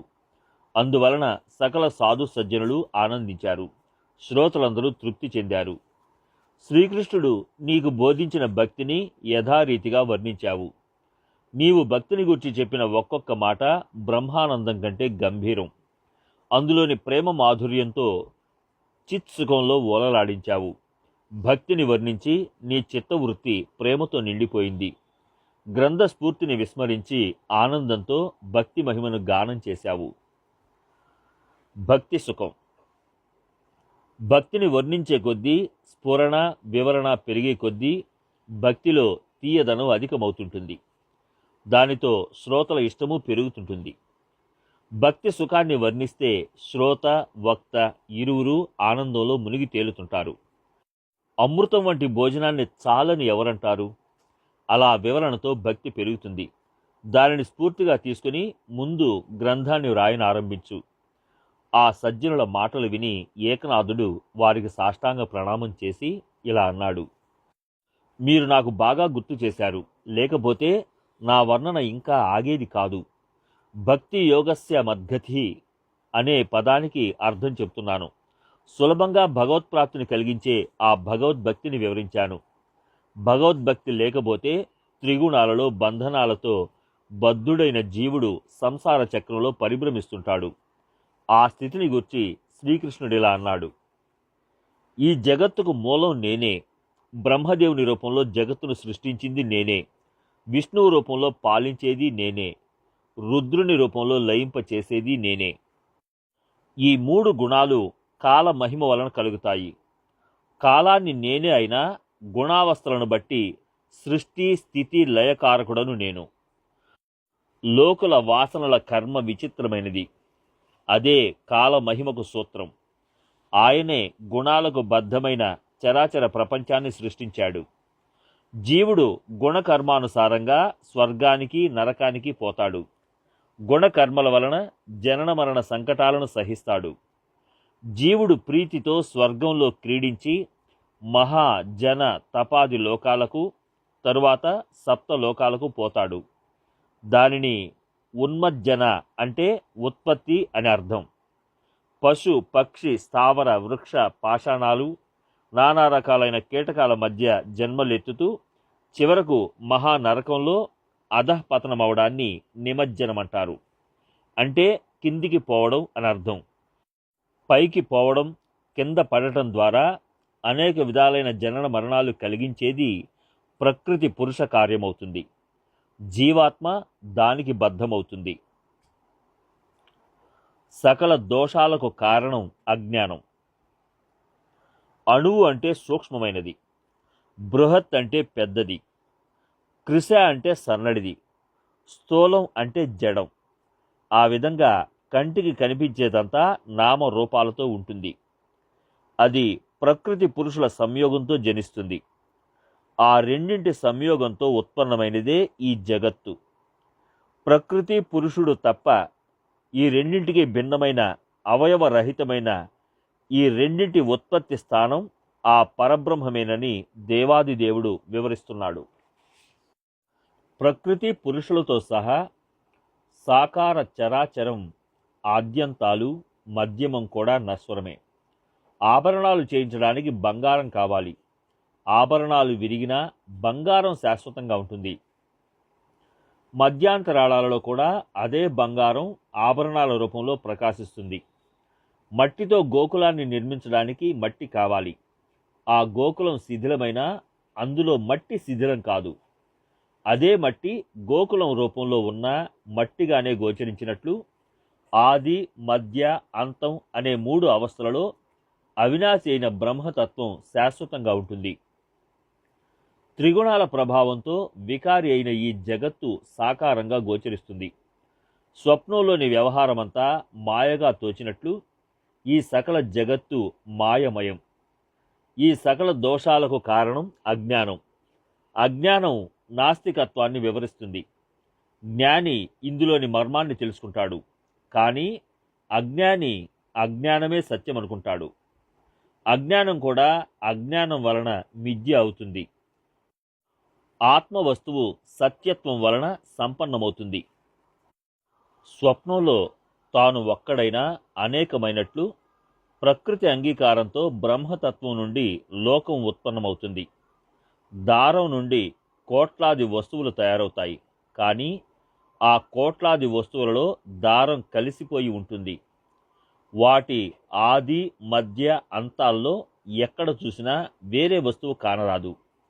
అలాగే సకలురు ప్రకృతి పురుషుల నుండి ఉద్భవించారు కాబట్టి ఆది మధ్య అంతాలలో ఒకే పరబ్రహ్మ స్వరూపంలో ఉంటారు. అందులో ద్వైతం లేదు. తంతువు నిజం, వస్తువు మిథ్య అయినట్లు పరబ్రహ్మ నిజం, మాయ మిథ్య. ఆది మధ్యాంతాలలో ఉన్న శుద్ధ సత్వం ఒక్కటే. మాయను ఉత్తేజపరిచేది కాలమే. కొయ్య బొమ్మలోని అవయవాల్లో కొయ్యే ఉన్నట్లు బ్రహ్మ స్వరూపంలో ఒక్కడైనా జగత్ రూపంలో శోభిల్లుతుంటాడు. దేహం ఒక్కటే అయినా వివిధ అవయవాలతో అనేక రూపాలుగా గోచరమైనట్లు బ్రహ్మ ఒక్కడైనా వివిధ రూపాలతో విరాజిల్లుతుంటాడు. జలక్రీడ జరిగేటప్పుడు తరంగాలపై తరంగాలు ఉదయించినట్లు పరబ్రహ్మ అగాధ లీల ద్వారా జగత్తు మొదలైన సకల వస్తు సముదాయం వెలువడింది. తరంగాల ఆది మధ్య అంతాలలో నీరే ఉన్నట్లు సృష్టి స్థితి లయలలో బ్రహ్మ నాశరహితంగా ఉంటాడు. అందుచేత బ్రహ్మ సత్యం, జగత్తు మిథ్య అనే సిద్ధాంతం సాధకులకు తెలియడానికి దేవాది దేవుడు కార్యకారణాల అభేదకతను బోధించాడు. బ్రహ్మమే జగత్తు రూపంలో సర్వత్రా నిండి ఉన్నాడన్న దృష్టాంతాన్ని చూపించాడు. బ్రహ్మ, మాయ, కాలం ఇవి మేఘాల గతివలే అనాదిగా ఉన్నాయంటారు. కానీ ఈ మాటను అంగీకరించలేము. బ్రహ్మ లేకుండా మాయ సాకారం కాలేదు. అది బ్రహ్మ ఆధారంగా పెరిగి గుణాల కార్యాన్ని పెంపొందిస్తుంది. మాయను బ్రహ్మ నియమించినందున ఆయనను పురుషుడంటారు. ఆ పురుషుని ప్రియపత్ని అయిన మాయే ప్రకృతి. బ్రహ్మ నుండి పురుషుడు వేరని చెప్పడం మిథ్య. బ్రహ్మ, పురుషుడు ఒక్కరే. అలాగే మాయ, ప్రకృతి పేర్లు వేరైనా రెండూ మాయే. కార్యాన్ని భిన్నంగా చూపిస్తుందని దానిని అజ్ఞానం అంటారు. వాస్తవంగా మాయే బ్రహ్మశక్తి. అది బ్రహ్మ నుండి వేరు కాదు. నిరంతరం బ్రహ్మలో లీనమై ఉంటుంది.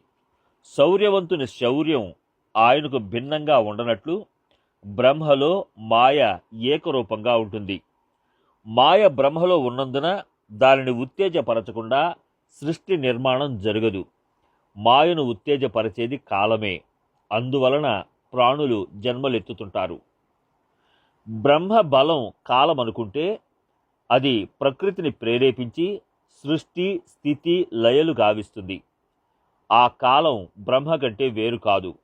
సూక్ష్మదృష్టితో పరికిస్తే కాలం, పరమాత్మ ఏకరూపమే. ఆ కారణంగా ప్రకృతి, పురుషుడు, కాలం ఈ మూడు ఒక్కటే. బ్రహ్మ, కాలం, మాయ ఈ మూడు సంబంధరీత్యా మూలంలో ఏకరూపమే. వాటిలో వ్యవహారికంగా కనబడే భేదం మిథ్య వలన అసంబద్ధంగా ఉంటుంది. బ్రహ్మతత్వం ఒకటే అయినందున కాల రూపంలో అదే ప్రకృతి పురుషుడవుతుంది. కానీ అఖండ రూపంగా దానికి అనుభవం కలిగించేది ద్వారకాధీశుడనైన శ్రీకృష్ణ పరమాత్మను నేనే. సృష్టికి పూర్వమే ఉన్న బ్రహ్మను నేనే. సృష్టికి ఆది కారణమైన బ్రహ్మను నేనే. స్థితి కాలంలో బ్రహ్మరూపంలో నేనే ఉంటాను. ఏకత్వంలో అనేకత్వాన్ని ప్రదర్శిస్తాను. నా లీలగా సృష్టి అంతంలో, ప్రళయకాలంలో నేనే బ్రహ్మను. విషయాల పట్ల ఆసక్తితో వృత్తి వాసనలపై ఆధారపడుతుంది. అది దేహాత్మభావం పట్ల ప్రేమతో సంసారాన్ని పెద్ద ఎత్తున పెంచేస్తుంది. దేహాభిమానం శుద్ధ పరబ్రహ్మానికి జీవత్వం ఆపాదించి నానా రకాల గర్భాలలో జనన మరణాలను వృద్ధి పొందిస్తుంది. అలా బ్రహ్మదేవుడు భయంకరమైన సంసారాన్ని నిర్మించాడు.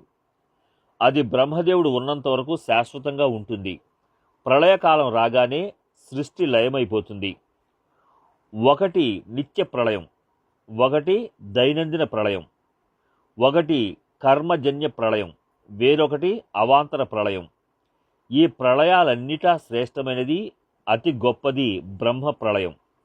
అది సకల సృష్టిని విలయం చేసి జగత్తును అంతం చేస్తుంది. బ్రహ్మ ప్రళయం.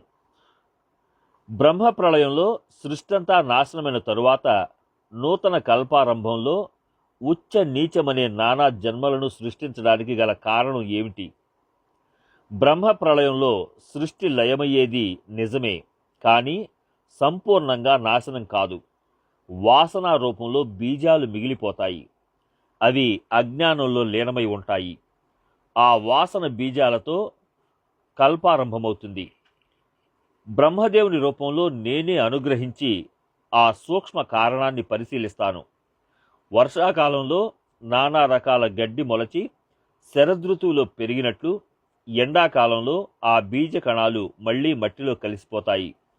ఆ బీజాలు భూమిపై వ్యాపించి ఉంటాయి, కానీ ఎవరికీ కనిపించవు. అలా చివరకు వాసన బీజ రూపంగా సంసారం అవ్యక్తంలో మిగిలి ఉంటుంది.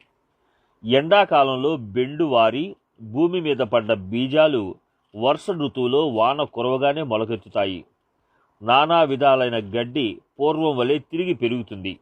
అలాగే సృష్టి ఆరంభ కాలంలో సూక్ష్మ వాసన బీజాంకురాలు అనేక చరాచర స్థావర జంగమాత్మక ప్రదేశాలలో పెరుగుతాయి.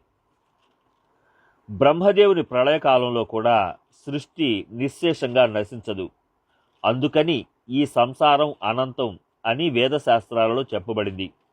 కానీ ఆ పద్ధతిలో సంసారం అనంతమైనప్పటికీ నశించవచ్చు అని శ్రీకృష్ణనాథుడు తెలియచెప్పాడు. స్థిత్యం తోయావధీక్షణం అనే పాదంలో శ్రీకృష్ణుడు ప్రచండ ప్రళయ లక్షణాన్ని సంక్షిప్తంగా బోధించాడు. ఈక్షణ అనే పదానికి సద్గురు పూర్ణ కృపాదృష్టి అని అర్థం. ఎవరి కలయిక వలన బ్రహ్మజ్ఞాన ప్రాప్తి కలుగుతుందో, సంసారం లేకుండా పోతుందో, అప్పుడు బ్రహ్మమే బ్రహ్మ రూపంలో పూర్ణ స్వరూపంతో వసించినప్పుడు నేను నీవు అనేది ఉండదు. అక్కడ ధ్రువమండలం ఉండదు. వైకుంఠ కైలాసాలు అంతమవుతాయి. ఇక వర్ణించడానికి ఏముంది? ఆ అగాధమైన బ్రహ్మజ్ఞానంలో శేషసాయి కూడా అంతమవుతాడు. దేవుడు, భక్తుడు, భజన అనే భేదాలు, సగుణ వాత్సల్య సాగరుడైన మూర్తి అభాస కూడా ఎగిరిపోతుంది. అఖండ సనాతన బ్రహ్మం మిగిలి ఉంటుంది.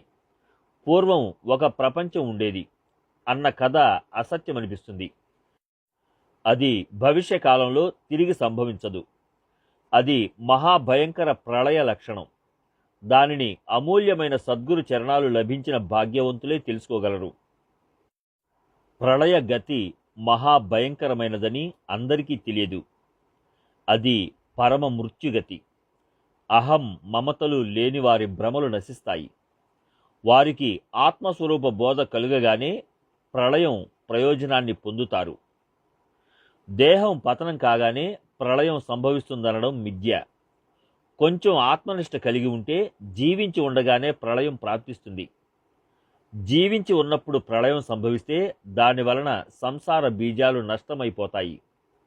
బ్రహ్మాండ ప్రళయం అనుక్రమంలో చివరి వరకు చరాచరాలు బ్రహ్మ మిగిలి ఉంటారు. 14 లోకాలతో సహా విరాట్ బ్రహ్మాండాన్ని కాలం తన కల్పనతో రచించింది. అది ఉన్నంత వరకు పాలన పోషణ చేసి అంతంలో నాశనం చేసే కార్యాన్ని కూడా కాలమే చేస్తుంది. ఆ కాలం నేనే. ఆ కాలం రూపంలో నేను సృష్టిని లయం చేస్తాను. పంచభూతాల భిన్న భిన్న విభాగాలను కాలం శక్తి రక్షిస్తుంది. దాని శక్తినంతా నేను కైవసం చేసుకుంటే పంచభూతాలు లయమవుతాయి. అలా సృష్టి క్రమం, ప్రళయ క్రమం ఉంటాయి. నేను ప్రళయ దృష్టితో చూస్తే అనావృష్టి. అందుచేత ఆహారం తక్కువవుతుంది. ఆహారం తక్కువైతే శరీరం క్షీణిస్తుంది. అన్నమయ ప్రాణం అన్న వచనం దీనికి ప్రత్యక్ష ప్రమాణం. ఆహారం తక్కువైతే అన్నంతో సహా ప్రాణుల ప్రాణం కూడా పోతుంది. ఆహారం వృద్ధి ఆగిపోతే ధాన్యం బీజ రూపంలోనే మిగిలిపోతుంది. ఈ బీజం కూడా భూమిలో లీనమైపోతుంది. అప్పుడు 12 ఆదిత్య సముదాయం సూర్యమండలంలో ఒకే చోట కలుస్తారు. ఆ సముదాయం ఎండ వేడిమి పర్వతాలను, పాషాణాలను భస్మం చేస్తుంది. గడ్డి, వరి మొదలైనవన్నీ నశిస్తాయి. సప్త పాతాళాలు నశించిపోతాయి. శేషుని శిరస్సు కాలిపోతుంది. అప్పుడు శేషుని నోటి నుండి వెలువడే విషపూరితమైన భయంకర అగ్నిజ్వాలలు భూమి మీదనున్న సకల వస్తువులను భస్మం చేస్తాయి. బ్రహ్మాండమంతా మండి మసైపోతుంది. పృథ్వీతత్వం ముగిసిపోయి వాసన రూపంలో మిగిలిపోతుంది. కానీ ఆ వాసన కూడా నీటిలో కలిసిపోతుంది. ఆ సమయంలో ప్రళయకాల మేఘాల సముదాయం కలిసిరాగా ఏనుగు తొండం వంటి ధారలతో భారీ వర్షం కురుస్తుంది. 100 సంవత్సరాలు అలా వర్షం కురిసి సప్త సముద్రాల జలం ఏకమవుతుంది. ఎక్కడ చూసినా అంతా నీటిమయంగా ఉంటుంది. ఆ నీటిలో భూమిలో మిగిలిన ఆ వాసన కలిసిపోతుంది. అప్పుడు సర్వత్రా చేరిన నీరు ప్రళయాన్ని పరిపూర్ణంగా సిద్ధింపజేస్తుంది. ప్రళయకాలంలో మేఘాలు, సకల నదులు, సముద్రాలు ఏకమై భూమిని ముంచివేసి తనలో లీనం చేసుకుంటాయి. ఆ సమయంలో మహాభయంకర ప్రళయాగ్ని జ్వాలలు చెలరేగి జలాన్నంతా ఇంకింపచేస్తాయి. అప్పుడు ఇక రసం మిగిలి ఉంటుంది. ఆ రసం, మిగిలిన నీరు తేజస్సులో లీనమవుతాయి. ఆ సమయంలో తేజస్సు దిశ దిశలు నిండి పొంగి పొరలుతుంది. ప్రళయాగ్ని ఎంత ప్రచండమంటే అది జలాన్ని శోషింపచేసి నిశ్చలంగా ఉంటుంది. తన గమన శక్తిని కూడా కాల్చుకుంటుంది. అందువలన దానికి ప్రళయాగ్ని అని పేరు వచ్చింది. ఇదంతా ముగిసిన తరువాత కాలం సహాయంతో వేగంగా బలమైన గాలులు ఉద్భవించి తేజస్సునంతా శోషింపజేస్తాయి. తేజస్సు అంతమైతే రూపం మాత్రం మిగిలి ఉంటుంది. మిగిలిన తేజో రూపాన్ని వాయువు ఇంకింపజేస్తుంది. అప్పుడు అంతటా వాయువు నిండిపోతుంది. ఆ నిండిపోయిన వాయువునంతా ఆకాశం మింగేస్తుంది. అక్కడ ఆ వాయువు స్పర్శ రూపంలో ప్రవేశించి స్పర్శ రూపంగా మిగిలిపోతుంది. వాయువులో మిగిలిన స్పర్శ రూపం ఆకాశంలో లయమవుతుంది. ఆ తరువాత ఆకాశం శబ్దంలో ప్రవేశిస్తుంది. ఆ శబ్దం నామమాత్రంగా మిగిలి ఉంటుంది. పిడికిలి బిగిస్తే 5 వేళ్లు అందులో ఇమిడినట్లు దశేంద్రియ సముదాయం రాజస గుణంలో జనించి అందులోనే లయమవుతుంది. దోషభూయిష్టమైన సత్వగుణమనే దేవత అహంకారాన్ని ఉత్పన్నం చేస్తుంది. అది ప్రళయ ధర్మాన్ని అనుసరించి మనసులో ప్రవేశిస్తుంది. మనసు ఇంద్రియాలకు రాజు. జీవత్వం, శివత్వం మనోకల్పనలే. మనసే ఈశ్వరుడు. మనోదేవత అంతఃకరణంతో సహా సత్వగుణంలో ప్రవేశిస్తుంది. కార్యానికి ఏది కారణమో దానిలో అది ప్రవేశిస్తుంది. మిగిలిన శబ్ద తన్మాత్రలు తమోగుణంలో ప్రవేశిస్తాయి. కార్యం కారణంలో లయమవుతుంది. 3 గుణాలతో కలిసి అహంకారం ఏకమై బలిష్టమవుతుంది. అది సంసారాన్ని దుర్భరం చేస్తుంది. అహం శివుని మహత్వాన్ని పెంపొందిస్తుంది. జీవుని దేహంతో తాదాత్మ్యం చేసి చిక్కుల్లో పడవేస్తుంది. అహం మమతల వలన మహత్తత్వానికి అధికారం ప్రాప్తమవుతుంది. అహంకారం అలాంటిది. అది పరమార్థానికి సహాయపడితే సోహంభావం సహకారంతో సంసారాన్ని నాశనం చేస్తుంది. దొంగ విశ్వాసపాత్రుడైన మిత్రుడైతే ఇతర దొంగల నుండి రక్షించినట్లు అభిమానం సహాయం చేస్తే సంసార భయం బాధించదు. అలా అహంకార సామర్థ్యం అద్భుతావహమైనది. ఈ 3 గుణాల నుండి సంక్రమించిన గుణాభిమానం ఏకమై మహత్తత్వంలో తాదాత్మ్యం చెందుతుంది. అప్పుడు మహత్తత్వం కార్యం కారణ గుణంలో లీనమై గుణాల సామర్థ్యంతో అవ్యక్తంలో లయమవుతుంది. ఆ సమయంలో ఆకార వికారాలు నశించి బీజమాత్రంగా మిగిలిపోతాయి. దానినే అవ్యక్తమంటారు. వటవృక్షం ఆకార వికారాలు శిఖరంతో సహా సమూలంగా నశిస్తాయి. ఆకులు పూలు రాలిపోతాయి. చివరకు బీజం మిగిలినట్లు సంసారం అవ్యక్తంగా ఉంటుంది. వట బీజం కంటికి కనబడనంత సూక్ష్మంగా ఉన్నట్లు అవ్యక్తమైన సంసార బీజాలు కాలంతో ఏకరూపమవుతాయి. పూర్వం ఉద్విగ్నమైన కాలం అవ్యక్తమైన జగత్తును ఆకారంతో వ్యక్తం చేస్తే అదే అవ్యక్తం కాలం వలన కాలంలో లీనమవుతుంది. అందుచేత దీనినే అవ్యక్తం కాలంలో లయమవడం అంటారు. కాలాన్ని మహాబాహు అంటారు. ఆ కాలం పురుషునిలో లయమవుతుంది. పురుషుడు పూర్తిగా ఉత్తేజితుడైతే దాన్ని కాలం అంటారు. ఉత్పత్తి, స్థితి, లయలనే 3 అవస్థలు కాలానికి ఉంటాయి. ఈ 3 అవస్థలు అంతమైనప్పుడు కాలానికి ప్రయోజనం ఉండదు. అప్పుడు అది జీవునితో ఏకరూపమవుతుంది. అచేతనాన్ని చేతనం చేయగలవాడు, జడాన్ని సజీవం చేయగల పురుషుని జీవుడు అంటారు. ప్రకృతి సంయోగంతో శుద్ధ బ్రహ్మానికి జీవత్వం వస్తుంది. ఆ కారణంగా పురుషునికి ఆ పేరు ఇవ్వబడింది. ప్రకృతి ఎండమావి వంటిది. అది ప్రత్యక్షంగా కనబడుతుంది. దానిలో సత్యం లేదు. అలాగే రూప నామ గుణ కర్మలన్నీ మిథ్య, మాయమయం, భ్రమ. ప్రళయకాలంలో కూడా జీవత్వం నిజం కాదు. మనం అద్దంలో చూస్తే మన ప్రతిబింబం అద్దంలో కనబడుతుంది. కానీ దాని నుండి మనం వేరుగా ఉంటామని మనకు తెలుసు. అదేవిధంగా ప్రకృతి కర్మ చేస్తే నేను దానిలో ఉన్నట్లు కనబడుతుంది. కానీ నేను ప్రకృతి కంటే భిన్నం. ఆకాశం నీటిలో మునిగినట్లున్నా దానికి తడి అంటనట్లు నేను ప్రకృతితో కలిసి కర్మ చేసినా అలిప్తంగా ఉంటాను. అలాంటప్పుడు ప్రకృతి లేకపోతే జీవుడు, శివుడు కూడా మిథ్య అవుతారు. అప్పుడు జీవుడే పరమాత్మ అవుతాడు. జీవునికి జీవత్వం అంతమైతే శివునికి శివత్వం అంతమవుతుంది. ఇద్దరూ ఆత్మస్వరూపంలో లీనమవుతారు. జీవునికి ఆత్మస్వరూప జ్ఞానం కలిగితే జీవుడు పరబ్రహ్మలో లీనమైనాడంటారు. పరమాత్మ అజుడు, అవ్యయుడు, అవినాశి, ద్వయరహితుడు. అనంతుడైన బ్రహ్మలో బ్రహ్మరూప స్ఫురణ లేకపోతే ఇక అక్కడ నీవు నేను అనడానికి ఎవరుంటారు? ఆ సమయంలో పరమానందం మిగిలి ఉంటుంది. ఆ పరమానందమే నేను. అజ అవ్యయ ఆనంద స్వరూపుడనైన శ్రీకృష్ణుడను. నేను పరమానంద స్వరూపుడను. ఆ పరమానందంలో నేను తప్ప జగత్తులో వేరేది ఉండదు. ఉద్ధవా, స్వానందానికి మారుపేరే శ్రీకృష్ణుడు. అది నీ స్వరూపమే. అలాగే అందులో నేను నువ్వు అన్న ద్వైత భావం ఉండదు. కేవలం పరమ కారణం మిగిలి ఉంటుంది. నీ జీవంలోని జీవుడను నేనే. నీలో నాలో వేరు భావం లేదు. అందుకని జీవుని పరమ కారణాలైన నా ఎరుకను నీకు వివరించాను. నేను సకల జగత్తుకు ఆత్మను. ప్రకృతి పురుషులను గూర్చి నేను నీకు ఆది మధ్య అంతం అనే 3 అవస్థలలోని ఏకత్వాన్ని దర్శింపజేశాను.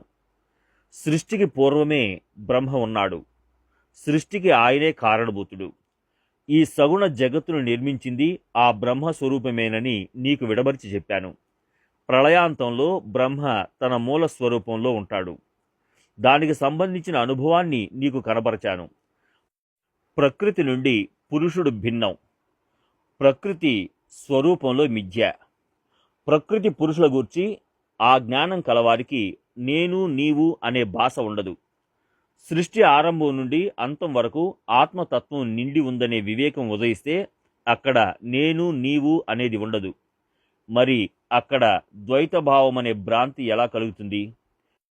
ఓ ఉద్ధవా, ప్రకృతి పురుషుల జ్ఞానం, సాంఖ్య తత్వజ్ఞానం జాగృతమైతే ద్వైతభావం ప్రవేశించలేదు. ప్రకృతి పురుష రూపమైన సూర్యుడు ఉదయిస్తే మాయారూపమైన అంధకారపు రాత్రి ఎలా మనగలదు?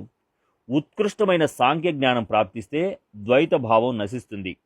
హృదయంలో జ్ఞానసూర్యుడు ఉదయిస్తే అజ్ఞానమనే రాత్రి నశిస్తుంది. అజ్ఞానం నశిస్తే సంశయానికి తావెక్కడిది? అలాగా ఈ సంఖ్యా జ్ఞానం సాధకులపై కృపను వర్షిస్తుంది. ఉద్ధవా, సారాలకు సారం, రహస్య జ్ఞాన భాండారం, విచార రత్నసాగరం సాంఖ్య జ్ఞానం.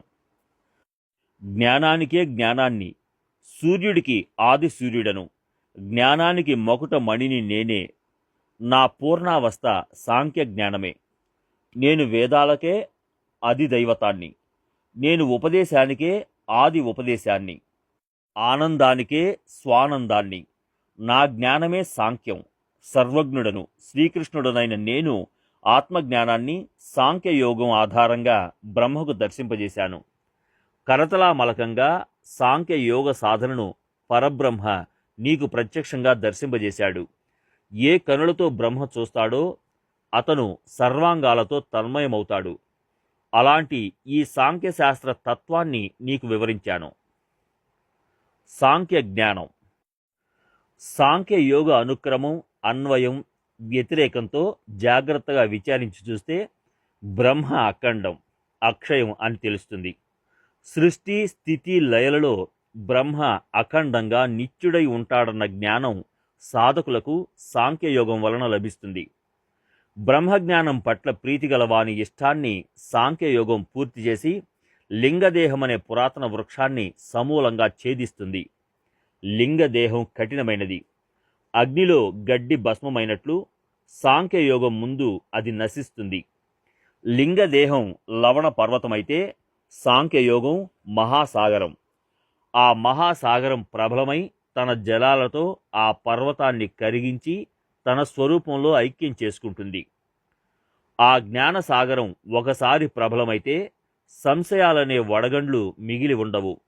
సకల సంశయాలను నివృత్తి చేసి లింగదేహాన్ని నశింపజేసే ఆ సాంఖ్యయోగమే జ్ఞానం. ఇక అనులోమ ప్రతిలోమాల వివరణ చాలా కఠినమైనది. వాటిని గూర్చి తెలుసుకోకుండా సాంఖ్యయోగాన్ని సులభంగా ఎలా పొందగలం? భిన్న భిన్న ఆకారాలలో కనబడే భేదాలను వదిలిపెట్టి సకల ప్రాణులలో భగవత్ స్వరూపం నిండి ఉందని భావనాయుతంగా చూసేవాని చేతిలోకి సాంఖ్యం సమూలంగా వస్తుంది. కర్మాచరణను అనుసరించి అతను ఆనందంగా ఉన్నా నేను కర్తనన్న అహంకారం ఉండకూడదు. అప్పుడు నీవు పూర్ణ బ్రహ్మమవుతావు. ఓ ఉద్ధవా, ఇంతకంటే సులభమైన మార్గం వేరేదీ లేదు. నీవు శుభంగా ఉండాలని సులభ మార్గం చెప్పాను. నేను చెప్పిన మాటలను బాగా ఆలోచించి ఆచరించమని దేవాదిదేవుడు చెప్పగా ఉద్ధవునికి దృఢ భక్తి కలిగింది. అహాన్ని వీడితే తానే బ్రహ్మమవుతాడు. సాంఖ్యయోగాన్ని పరిశీలిస్తే సర్వ జగత్తును అహంకారం మింగేస్తుందని తెలుస్తుంది. అహంకారం సమీపాన జనన మరణాలు, విపరీతమైన దుఃఖం ఉంటాయి. అలా అహంభావం దారుణమైనది. దాన్ని వదిలించుకోవాలని ప్రయత్నించినా వేడదు. అది జటిలంగా ఉండటానికి కారణం బోధపడదు. దీన్ని గూర్చి విచారించడానికి దేవుని వద్దకు వెడితే సాంఖ్యశాస్త్రాన్ని బోధించాడు. ఈ విషయంగా కృపాసాగరుడైన ద్వారకాధీశుడు రాబోయే అధ్యాయంలో సగుణ నిర్గుణాలను వివరిస్తాడు. ఆ కథ సురసం, రసవంతం, మధురం. శ్రీకృష్ణుడి వంటి వక్త, ఉద్ధవుని వంటి శ్రోత ఉన్నచోట వివరణ మాధుర్యంగా ఉంటుంది. దాన్ని శ్రావ్యంగా, మనోహరంగా చెప్పడంలో గోపాలకృష్ణుడు సమర్థుడు. ఆయనను సేవించే శ్రోత భక్త శ్రేష్ఠుడైన ఉద్ధవుడు జ్ఞాన సంపన్నుడు. ఆ దేవ భక్తుల సంవాద మాధుర్యం వేదశాస్త్రాలకు కూడా లభించదు. కోట్లాది గ్రంథాలు చదివినా ఆ మధురిమును పొందలేము. దాన్ని పొందాలంటే ప్రేమమయ భక్తిని పెంపొందించుకోవాలి. ప్రేమమయ భక్తి పట్ల ప్రీతితో దేవుడు తన అంతఃకరణంలోని మాధుర్యాన్ని తన భక్తులకు ప్రసాదిస్తాడు. దేవునికి ప్రేమమయ భక్తి కంటే ఏదీ ప్రియం కాదు.